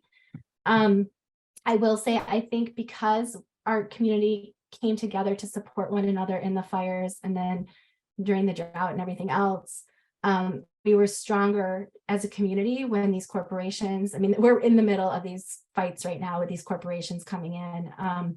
And we are resilient in that people have banded together to be like, no, you don't get to come in here and take our resources. Like, that's not okay. Mm-hmm. And I don't know that we would be as strong had we not gone through the climate crises together. I definitely see that. That's what you hope for after a horrible event like this. A fire took my family home in 2011 and many homes around it, and the community really coming together and banding together was how most folks got through. Yeah. Staying in each other's people. Yeah. I do have a participant question I'd like to ask because it kind of goes along with this. The question is, are you working regionally for emergency response plans? So I've been a part of, so we have sort of, I guess the response is sort of. So in my day job, where I work with legislators across the country who are finding out, trying to be creative and think of ways to support the rural communities, we are helping them think through policy solutions to like, how can we help communities be more prepared in times of emergency, whether it's climate crisis or other crisis, right? Like there's lots of things that can happen. Then locally, as a grazier and someone who's pretty plugged into our community, we have a network of people who are grazing animals and thinking about agriculture differently and sort of the regenerative model. And so we've been sharing, like after the fires in particular, there was a bit of a road show of like, okay, folks, like we just learned a lot. Let's share this information. And simple things, like I said, I didn't know where my halters were for my horses because I didn't use them. And when you need to get a horse in a trailer, you need a halter, right? And so just like simple things like that you don't necessarily think of. Even, we started talking to folks about like one of the things that we did on our farm when the fires came is like the first thing we did is we ran in our barns with our cell phone camera and just took an inventory of what was in our barns, because who does that, right? And so, just little things like that, and thinking about like grabbing important papers, just the idea of like, until you're in that moment, you don't think about the things that you need to do in order to ensure that that you can get through it and as best of your ability. I like what you said. A plan is crucial when it's not critical. Yeah, that's important. It's empowerment. It's totally empowerment. And I remember, so the fires were 2020, and then 2021, we had similar conditions. And we were on like a call with some regional ranchers talking about like, so let's think about this now. And there were folks that were saying things like, I have a little camper that I use for elk hunting, and we have it packed and ready to go just in case. Because one of the things that I really realized, and I don't know if this landed during my presentation, but when you have 80 to 90 mile an hour winds carrying fire and it's burning 100 acres per minute, there's not like, it's about survival, right? It's not about fighting the fire. And that for me landed really hard in the moment. Like, we just have to get people out. And that is a very different approach than historically, when we thought about, there's a fire, like, how do we get the firefighters out? The firefighters couldn't even get in to fight the fire because the fire was racing so fast. So just kind of changing your mindset about these, how fast sometimes these things can go sideways. Right. Well, I appreciate the wisdom that's come out of this trauma for you, and folks are commenting an amazing story. Your courage and commitment are breathtaking, phenomenal. It's strong. Thanks for sharing. It's overwhelming. So really, honestly, thank you for standing up and being vulnerable. Yeah. Thank you. You're so strong, Kendra. Thank you. Okay, we'll move to our next panelist, and then we'll all reconvene for a question and answer discussion with all three of these producers. So we'll have another chance to engage in conversation.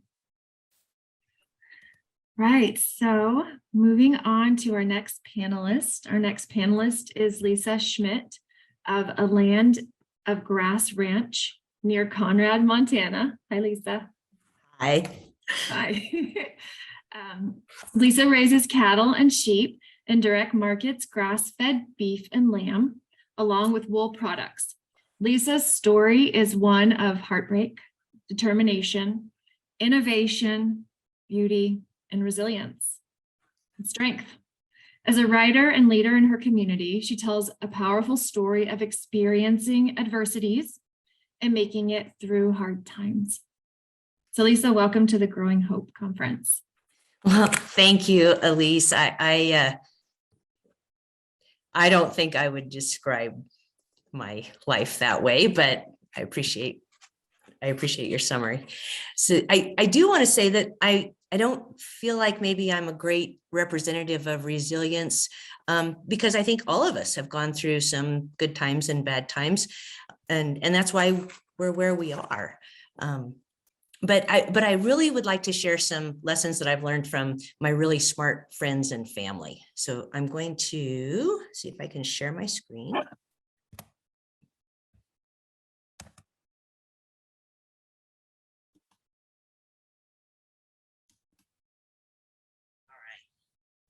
So my friend Brian defines resilience this way. He said, resilience is not only being able to withstand, but also by the quality of elasticity, the inherent ability to bend and spring back repeatedly, which I really like. I really like that one. Let's see if I can.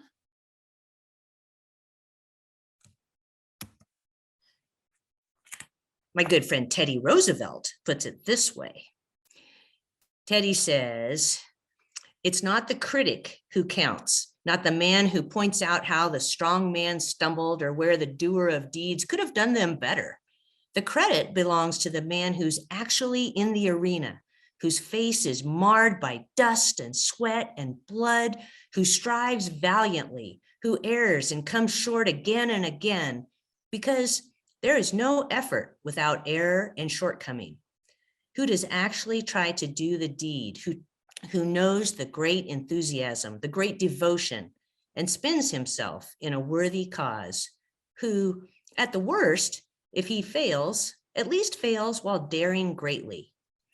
Far better it is to dare mighty things, to win glorious triumphs, even though checkered by failure, than to rank with those spirits who neither enjoy nor suffer much, because they live in the gray twilight that knows neither victory nor defeat. I'm pretty sure that Teddy was talking about women too. He just didn't know it. And you can see, this is framed. I do have this Teddy quote on my wall hanging there. I share it with anybody who wants to come to my house. My friend Colleen talks about resilience as hope, because resilient people act based on hope and faith for the future. They know bad things are going to happen, and they know they're going to make it through the other side somehow, some way, even when they can't see the other side.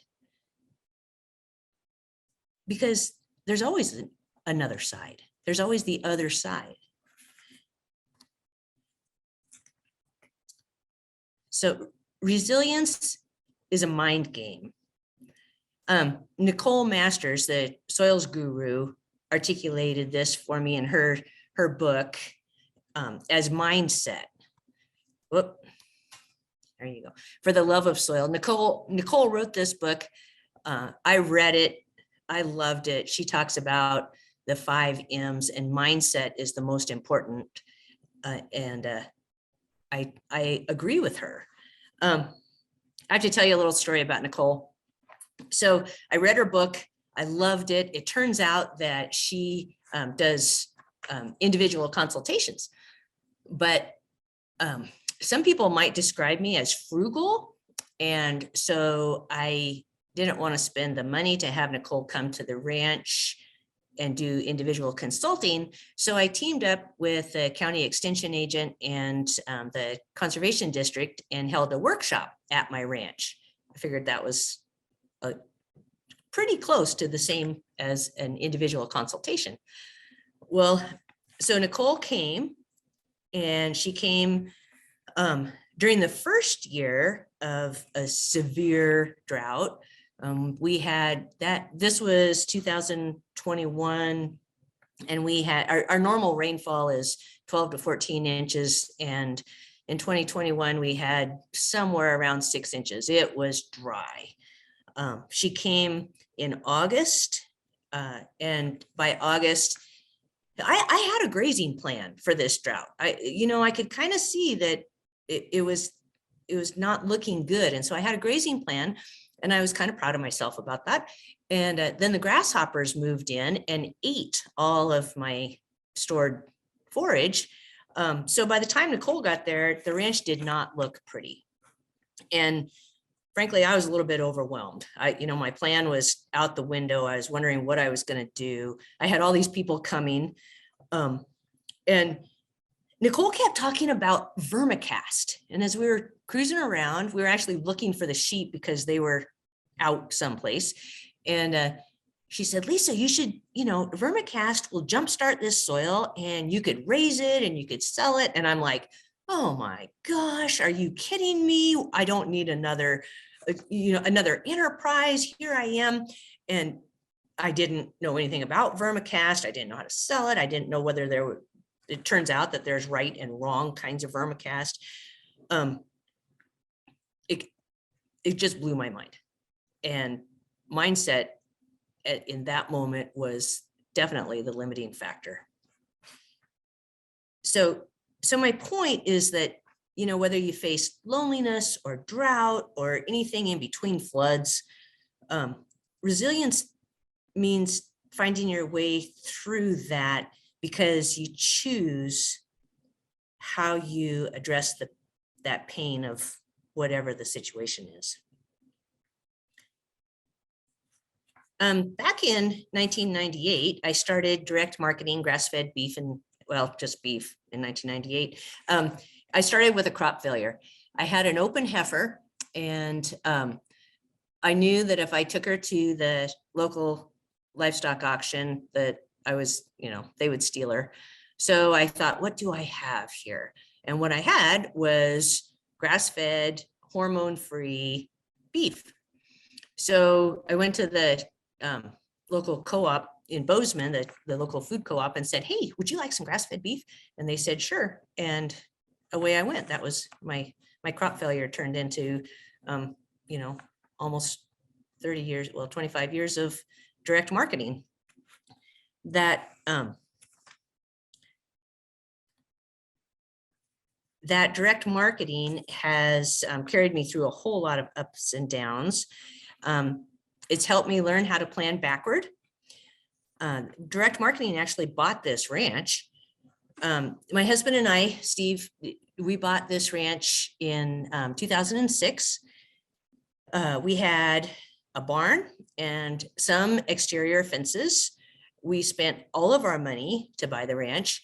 So for the our mortgage payment was due the 1st of January every year.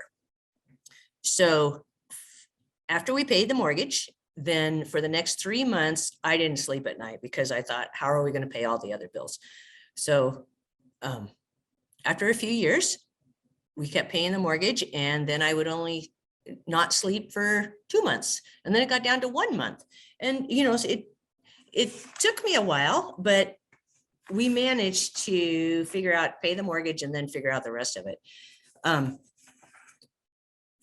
Meanwhile, the animals kept escaping because we only had these lousy exterior fences.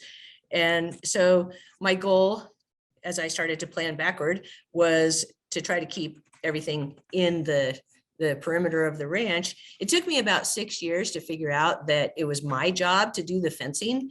I kept getting mad at Steve. Finally, one day I was like, why don't you just go out there and fix the fence? So I did. And last year, all the animals stayed inside the perimeter of the ranch. I was kind of proud of that. As we kept building the ranch, we built interior fences. Whenever we had the money, we used Equip to install some water troughs and pipeline. There's a picture of the ranch. Sorry about that. We wanted to, we had one goal that we wanted to use our wool and not just sell it to the Chinese and let them bring back smart wool and sweaters and all those kinds of things. And so I found a processor in Michigan, and they started making socks for us. They make mattress pads for me, and basically I take the middleman's share out of that. And you can see that my daughter Abby, when she was about 4, made the sign for me, which I thought was kind of fun. We had a goal that we really wanted people to try our beef and lamb, and because at the time people were saying, I'm not sure we want to eat grass-fed beef. We hear it's tough and lean, and so we bought a concession trailer, and then we actually moved up to this motorhome. We called this the Duck. It was our concession trailer, and we would go around to various places and cook our beef and lamb. We quit doing that though, because it takes about 3 days out of your week to actually do a catering job. So you got to prepare for a day, and then you got to go do it, and then you got to clean up. And so that ended. So I knew that climate change was coming. And one day my mom asked me, she said, so what does that mean for you? And I said, essentially it's going to take, drought years take about half of the production out of production. And so I either need to have double the land or double my grass production. You can see here that grass is getting pretty short on this one. Land's really expensive around here. Improving the production takes time. And, and some of the other speakers were talking about 5 years. I can start seeing a little bit of difference in 3 years, and which makes me very happy, but sometimes it's hard to wait 3 years. I really thought I was making good progress. I built some more fences. I bought some more land. I piped some water. But by 2021, I realized I wasn't moving fast enough. So by last summer, we ended up getting about 2 inches of moisture from February until November. So it, essentially, we didn't have anything, any moisture at all. So by last year, my back was against the wall. In March, I started selling cattle, and I ended up selling about 2/3 of my cattle and my sheep throughout the summer. And, that was really, really hard, because I started, that's our identity. And I started saying, are you really a rancher when you don't have very many cows? And then, and then I asked myself, okay, I said, well, as much as I love my livestock, and at the moment I just started calving, and talk about love at first sight, those little baby calves are so dang cute. And they're also my financial stability. So, but as much as I love them, if I have to choose between the livestock and the land, I got to take care of the land, because real ranchers take care of the land. So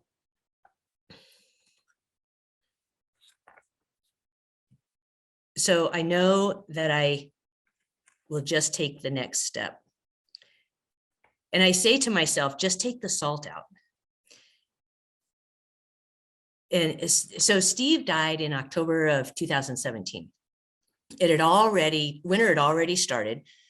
We had an incredible snowstorm right about the 1st of October. I had a 3-foot drift inside my barn because the roof was essentially non-existent. That was a problem. He did a ton around here, and all of a sudden I needed to do it. I didn't know how to start the skid steer. We just bought the skid steer, and I didn't even know how to turn it on. I had to read the manual. The bank was hassling me about stuff, and I felt like they were accusing me of stealing money that had been Steve's and mine. And so I was like, what is going on? But so all the time I was dealing with this, and I knew that the livestock, they needed salt. And so every day I would write on my to-do list, take the salt out. And every day I didn't take the salt out. And finally, after about a week, I'm like, just take the salt out, Lisa. So now, after winter of 2017, winter of 2018, they were incredible snow years. I got stuck in the tractor every single day in February in 2018. I carried a shovel with me. I got out of there. So, but now I know all I have to do is just take the next step. And so now I say, okay, bring it on. I'm just going to take the salt out. So my friend Mary talks about how change creates uncertainty, and climate change certainly creates uncertainty, but uncertainty creates fear, and fear sabotages us. So what I've experienced, and I would suspect that you probably have too, is that when there's a lot of uncertainty going on, your world tends to shrink down to what you can handle. So I like to tell this story. I have really good friends. So the night that Steve died, 6 of them showed up and said, "What do you need?" And so one friend, Bob, that night he said, "Now, Lisa, don't think about downsizing for about a year." And okay, Bob, I won't. Well, the next day he came out again and he said, "Now remember, don't think about downsizing." And I said, "Okay, I won't, Bob." By the 3rd day he came out and he said, "Have you thought about downsizing?" And I laughed and I said, "I have, Bob. I decided I'm going to quit the Chamber of Commerce and I'm going to quit cleaning my house because I needed my world to shrink." So I suspect that's not what Bob was talking about, but he didn't say anything. So when we let our world shrink down, we get to choose how we're going to deal with whatever the crisis is that we're dealing with. And it's really important to make a plan to overcome it, even though it can feel overwhelming at the time.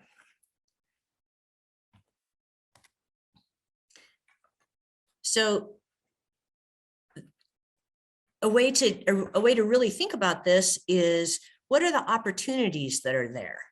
Whether it's death or drought or flood or Kendra's fire, there's an opportunity there if we can find out where it is. So the grasshoppers came. I told you about that. You can see that there's not very much grass on this hilltop. And I was really mad at the grasshoppers. It was like, are you kidding me? So I thought, what's the opportunity here? So I went to the dollar store, bought a net, and every time I would walk out to bring the sheep in at night, I would use my net and catch the grasshoppers. That's just one bag in that picture. I would get a bag at least that full every night. And then I go to the farmer's market. I sell my beef and lamb and wool products at the Great Falls Farmers Market. So I would bag up these grasshoppers and sell them as fish bait. And $5 was certainly not going to save the ranch, but it made me feel better. And my poor 16-year-old daughter is looking at me like, you're out of your mind. But at least I had a little bit of control over those dang grasshoppers. I'm kind of looking at whether I'm going to need to sell all my livestock. I'll know within about 6 weeks. I'll pull the trigger on whether I'm going to do that or not, just because we've had some snow, but we still have had not very much moisture at all. And I might need to sell all my livestock. And so the other day I was thinking about that. What am I going to do? Well, if I sold everything, I could load up one of my pack horses and I could ride the Continental Divide Trail, or I could actually finish the novel that I've had in progress for the last 10 years. That would be nice. I'm trying real hard to look for the opportunity there. I also know that if I did sell my livestock, that it's a pause, it's not an end, which makes me feel better. I think that it's really important to make decisions that are right for me, and not right because a federal subsidy program tells me that it's right, or the neighbors tell me that it's right, or conventional wisdom tells me that it's right. I have never seen one size fits all solutions be a solution for anybody. This is a picture of manure piles that I spread out on a gravel bar at the ranch. And I was talking about this at a workshop one day, and I just load up the skid steer and put these little piles out there. And what I'm trying to do is a couple things. I'm trying to collect some runoff. I'm trying to add a little bit of nutrition to the soil. I'm trying to cover it so that things will grow. And I've discovered that after about 3 years, instead of having a rock pile there or cheatgrass, Western wheatgrass is coming up. And first it comes up around the outside of the piles, and then pretty soon it's coming up through the piles. So basically I'm just adding organic matter. But at this workshop that I gave, this one guy kind of looked at me and he was sneering and he said, well, yeah, but how do you scale that? Well, you don't have to scale it because it just needs to work for me. And he can go use whatever resources he has at his place and not have to scale it. I think that it's really important to use your friends and your neighbors and and other experts to learn from things, because information is power, but keep the decision-making authority for yourself. You know, another example is grazing, managed grazing. And it works really well for a lot of people to move their cattle twice a day. That's not going to work for me. That would be ideal, but it's not going to work for me. Instead, I move them every Thursday, and I waste some grazing efficiency, but that's all right because I'm still promoting I'm still promoting microbial health. I avoid the livestock worm cycle. You know, I break that up. I give the land a rest. So it's not ideal, but that's what works for me. So, you know, keep learning. And I was talking about about vermicast and the mindset that I just had this mental block against trying vermicast.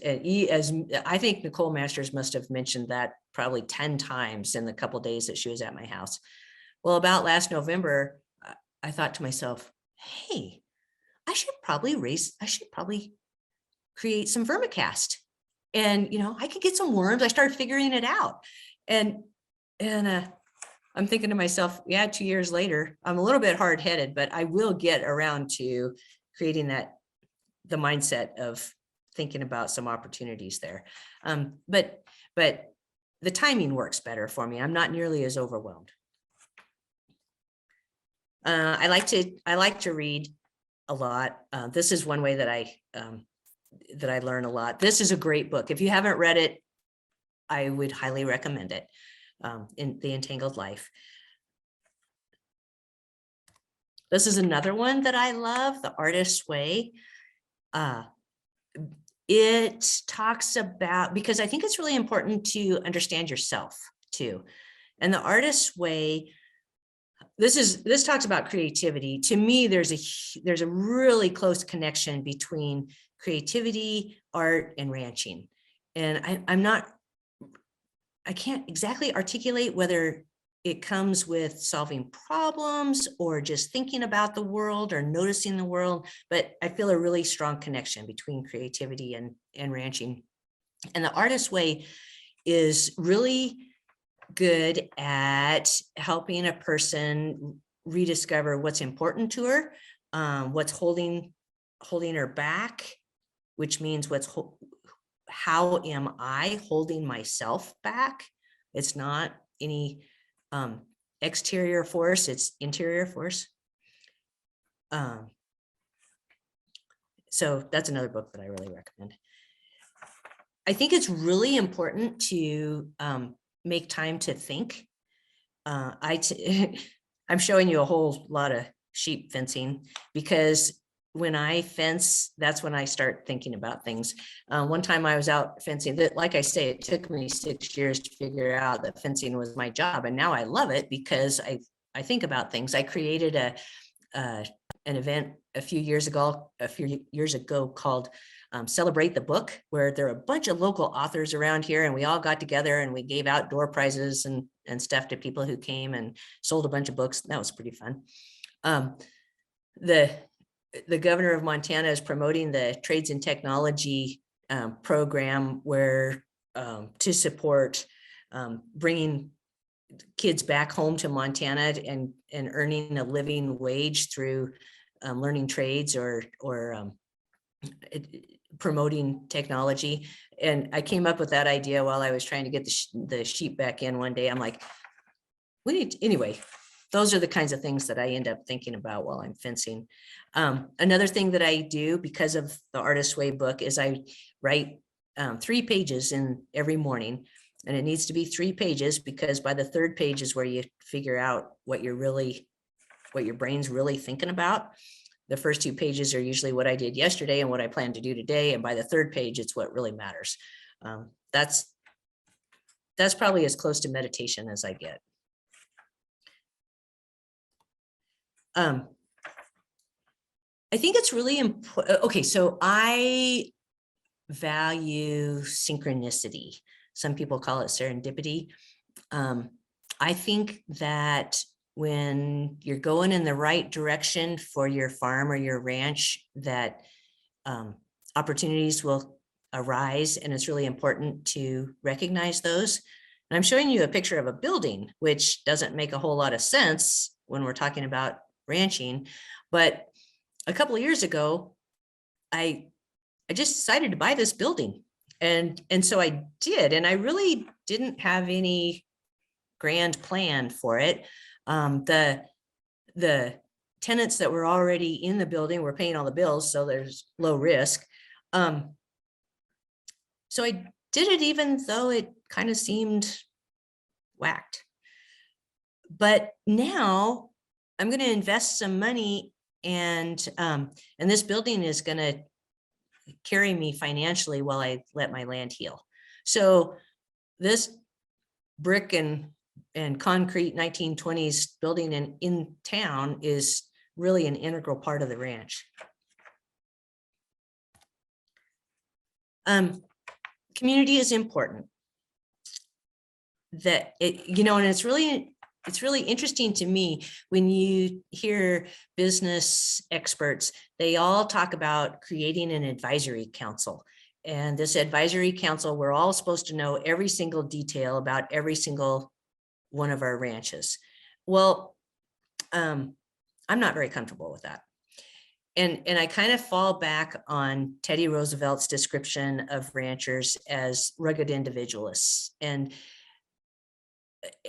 I've always embraced that identity as a rugged individualist. And I'm kind of proud of that. And so, sharing everything is not what I'm not going to do it. But even rugged individualists need friends. I talk to some of my friends about cows. I talk about soils. I can geek out about soils for a long time.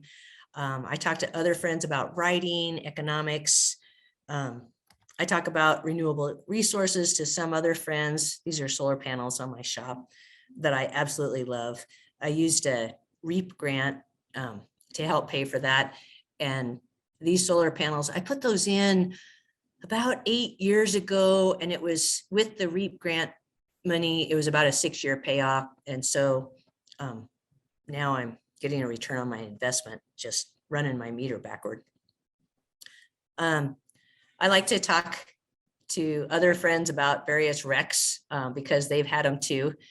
And I got to tell you about this one. Some wrecks are not nearly as cool as this particular wreck, but I still get a lot of support from people. But this picture, that black horse with the packs on was, he was doing really well. That's my husband, Steve, in the picture. And he had been training this horse with the packs. And he called me. I was in the house doing something, and he called and he said, "You got to come down to the bunkhouse and take a picture because this horse is doing so well." And so I went down there, and I had one of those older digital cameras. I don't know if you remember, but you'd press the button and it would take just a minute delay before it would snap the picture.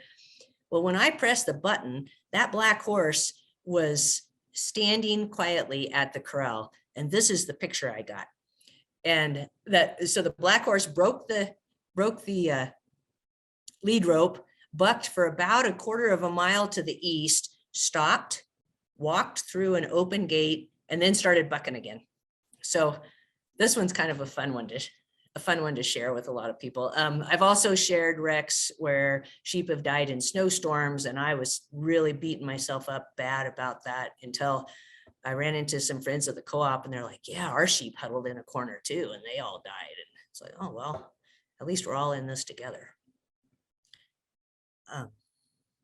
Lisa, just want to quick chime in about 2 more minutes. Alrighty, I'm No almost more done. Thank panel. you. Great, thank you.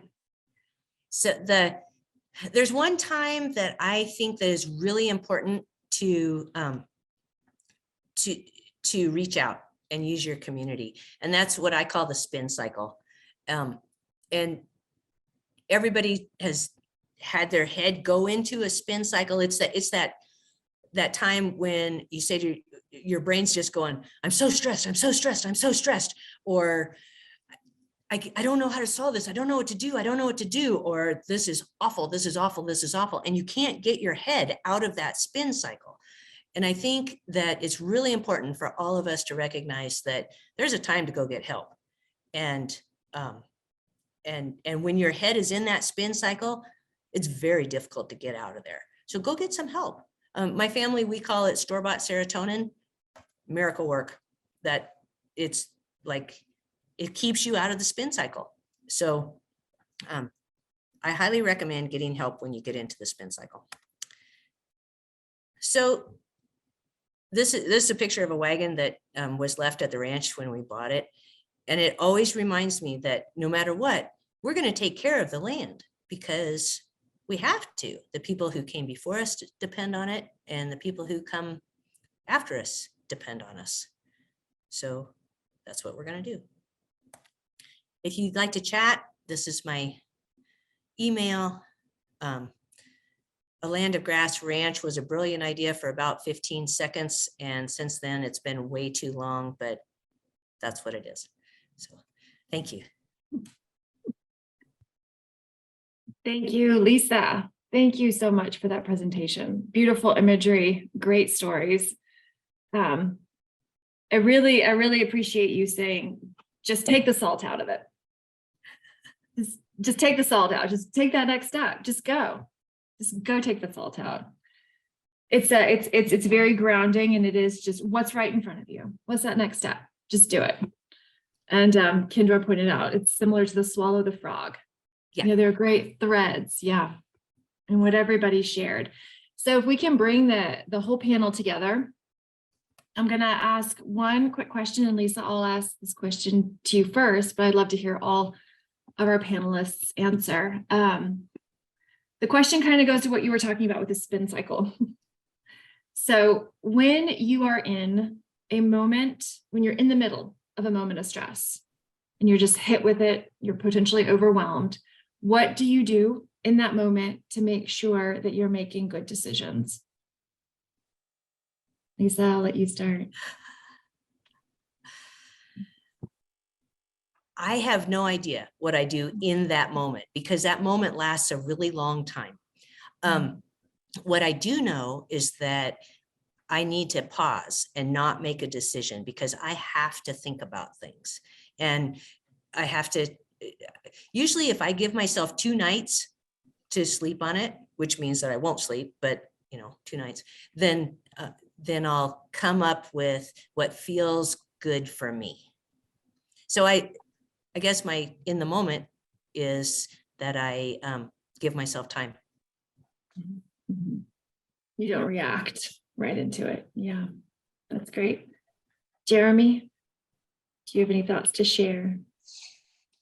A lot with what Lisa just shared. I mean, in production agriculture, whether it's ranching or farming, it seems like blows come. And for me, it goes back to what I shared in mine. I go my time with the Lord. I have to get along with God. I get into His Word, and Jesus promises a peace that surpasses my understanding, and I've experienced that peace so many times that that's where I have to run to. And it doesn't mean that I have answers right away, but I just know that there's someone bigger than me that's going to take care of this. So. Kendra? Yeah, I agree on pausing. If you have the time to pause and, sitting on some thoughts and seeing what comes to you.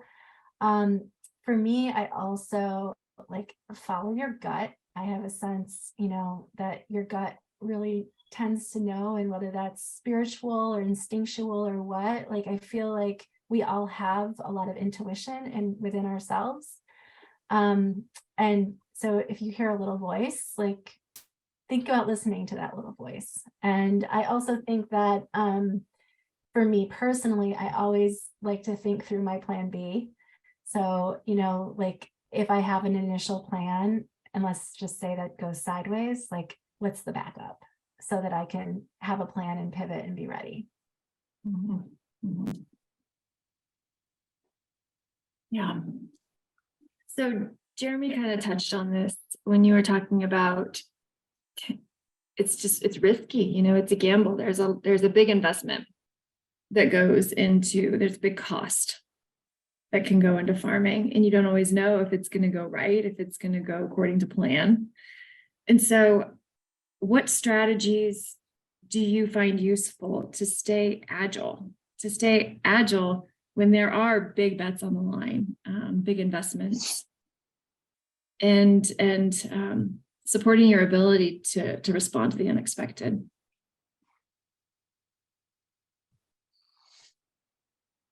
Is that question, you may start? Okay. Yeah. I've learned that, I love Gabe Brown's quote that I put in my presentation: you can't outperform your environment. Mhm. And in my area, a lot of times we're doing things that maybe because of, we've learned and we've grown and we've developed techniques and technologies and all these things that make our lives better. But at the end of the day, I had to remind myself I farm in a desert, and I need to make sure that I operate within those boundaries that are there for me. I mean, I have all the great aspirations and, want to do all these great things, but, lack of rainfall is going to be always an issue. I went to a meeting recently, and I was sitting next to this farmer, and I turned to him and I said, every one of these meetings I go to, they always say the price is too low and it's too dry. And it's like, okay, it's kind of like Lisa said, I'm not going to focus on, I can't control those two things. So what I can only do is focus on what I can control. One is my attitude. Two is my employees and what we're going to do, the motivation, and we're going to go out there and we're going to give it our best. And I love it. I mean, I love a challenge. I love risk. I'd hate to be something. I mean, it keeps me on my toes. It makes me constantly try to learn and adapt and become better. And so, yeah, it's but I just, a lot of times I go back to what Gabe Brown says, and I'll ask myself, Jeremy, are you trying to outperform your environment here? And a lot of times I am, and I just need to kind of take a humble pill and just do what I can do. So, yeah. It's wonderful. And Lisa? So I tend to run numbers in my head a lot, and and play various plans through my head.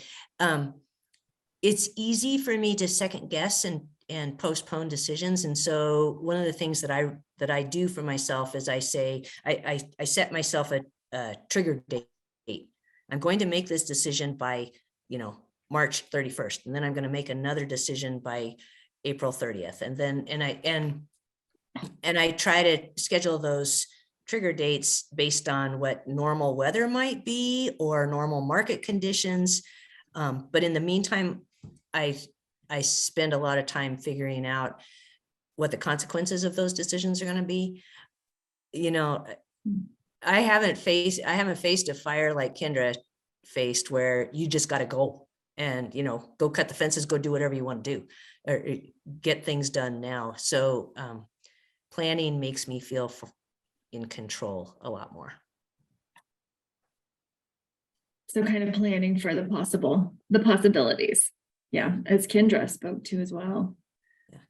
So Kendra, you did kind of touch on this in your presentation, but Do you have any additional strategies to share to stay agile and be able to respond to unexpected?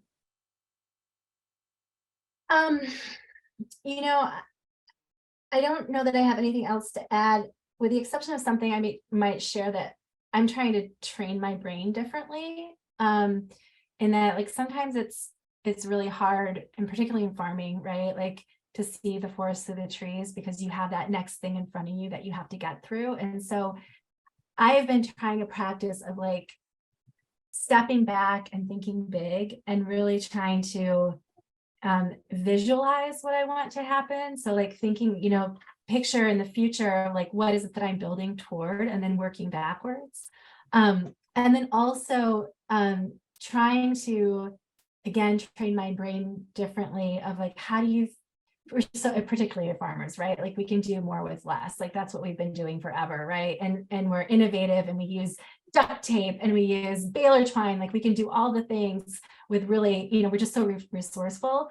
And I've been trying to think about things like, what if I wasn't acting on this from a place of scarcity?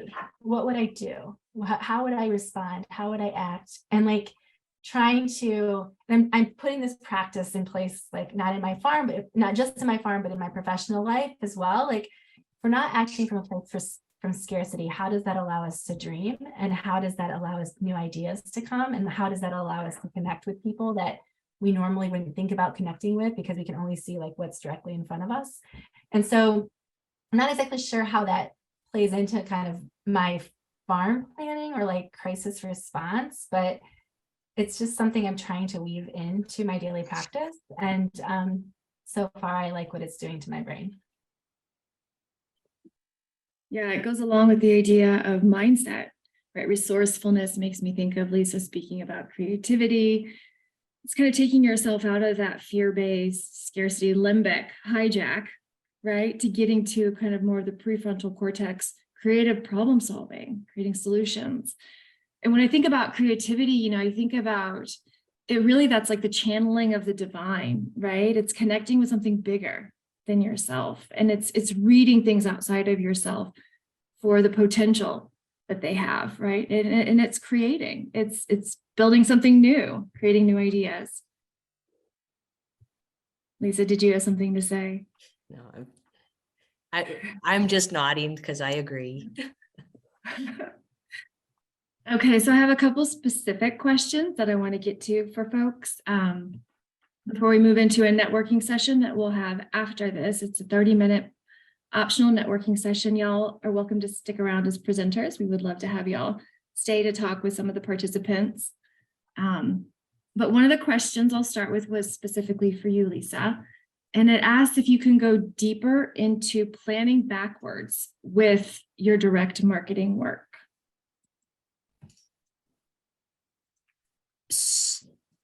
Planning backwards with my direct marketing work. So, you know, my goal is to use what I have in a way that I can capture the most income, the most net income. So that's my goal. So how do I get there? And with my direct marketing, then, okay, so then the other question is, what do I have that people want? Well, they don't want calves on the ground. What they want is a steak. And so how do I get that? Or they don't want, you know, my ewes with wool, but they would really love socks. So so once I identify what a consumer needs and what I have, then I take the next step. I put the salt out, you know, what's the next step to get to those socks? And then here come these socks back that aren't perfect. They've got a seam that some people don't like in their, you know, across the toe. And so, okay, so now I need to work with the manufacturer to get rid of that toe seam because people don't like that. So I look at what people want and what do I have and how to get there. Does that answer the question? I believe so. Yeah, I think they're just kind of wondering your thought process of how you think backwards. Yeah, and you know, and the other thing is that that I current events is kind of my thing. And so I watch trends. And so I say, okay, well, so people aren't cooking as much. And that's pretty obvious because I have a lot of chuck roasts left. So what am I going to do with those chuck roasts that will match what consumers need now? You know, the trends are and so I'm pretty darn sure that I'm not the target demographic for consumerism because I don't spend a lot of money and I don't, anyway. So, and I'm not 18 to 30 years old. So I like to watch what those people do and want and use and see whether I can match that, provide that. Okay. Thank you. Jeremy, I have a question because I know that you are over the Ogallala aquifer. You were talking about the depleting aquifer. And I'm curious, I think I might ask you two questions at once. So I'm happy to ask them again as you're answering. But the first thought is how practicing these 6 soil health principles, how you've seen that improve your ability to capture more water on the farm and potentially reduce the necessity for irrigation. Mm-hmm. And then the second part of that question, which is a little bit related, but not really, is the incorporation of agroforestry. And if that's something that's possible on your property, if it's something you've considered. To answer the second question, is it possible? Probably. I mean, we have a lot of vineyards and a lot of orchards, pecan orchards. I know where that question comes from on creating microclimates, and I get all that. It still is going to take some water to get it established. I will say it breaks my heart to know how much we have depleted the aquifer. I remember as a kid, my dad irrigating, and he didn't know any better. I'm not mad at him, but we used these pivot irrigation systems that had guns spraying the water with the wind blowing 40 miles an hour. And it's unfortunate that I personally believe that we'll see irrigated land in my area go away in the next, well, by the time I'm done farming. It is depleting so fast. So I'm trying to make my farms where, and most of it's rain fed only, but I'm trying to make it where we can basically dryland farming anyways. And so to answer your question, yes, I mean, have I measured it? Is it measurable? We use moisture probes. We use, not on every piece of land, but we do monitor the moisture. I mean, are we seeing some benefits? Yeah, but then you go through a drought and no cover was able to grow, your residue's gone.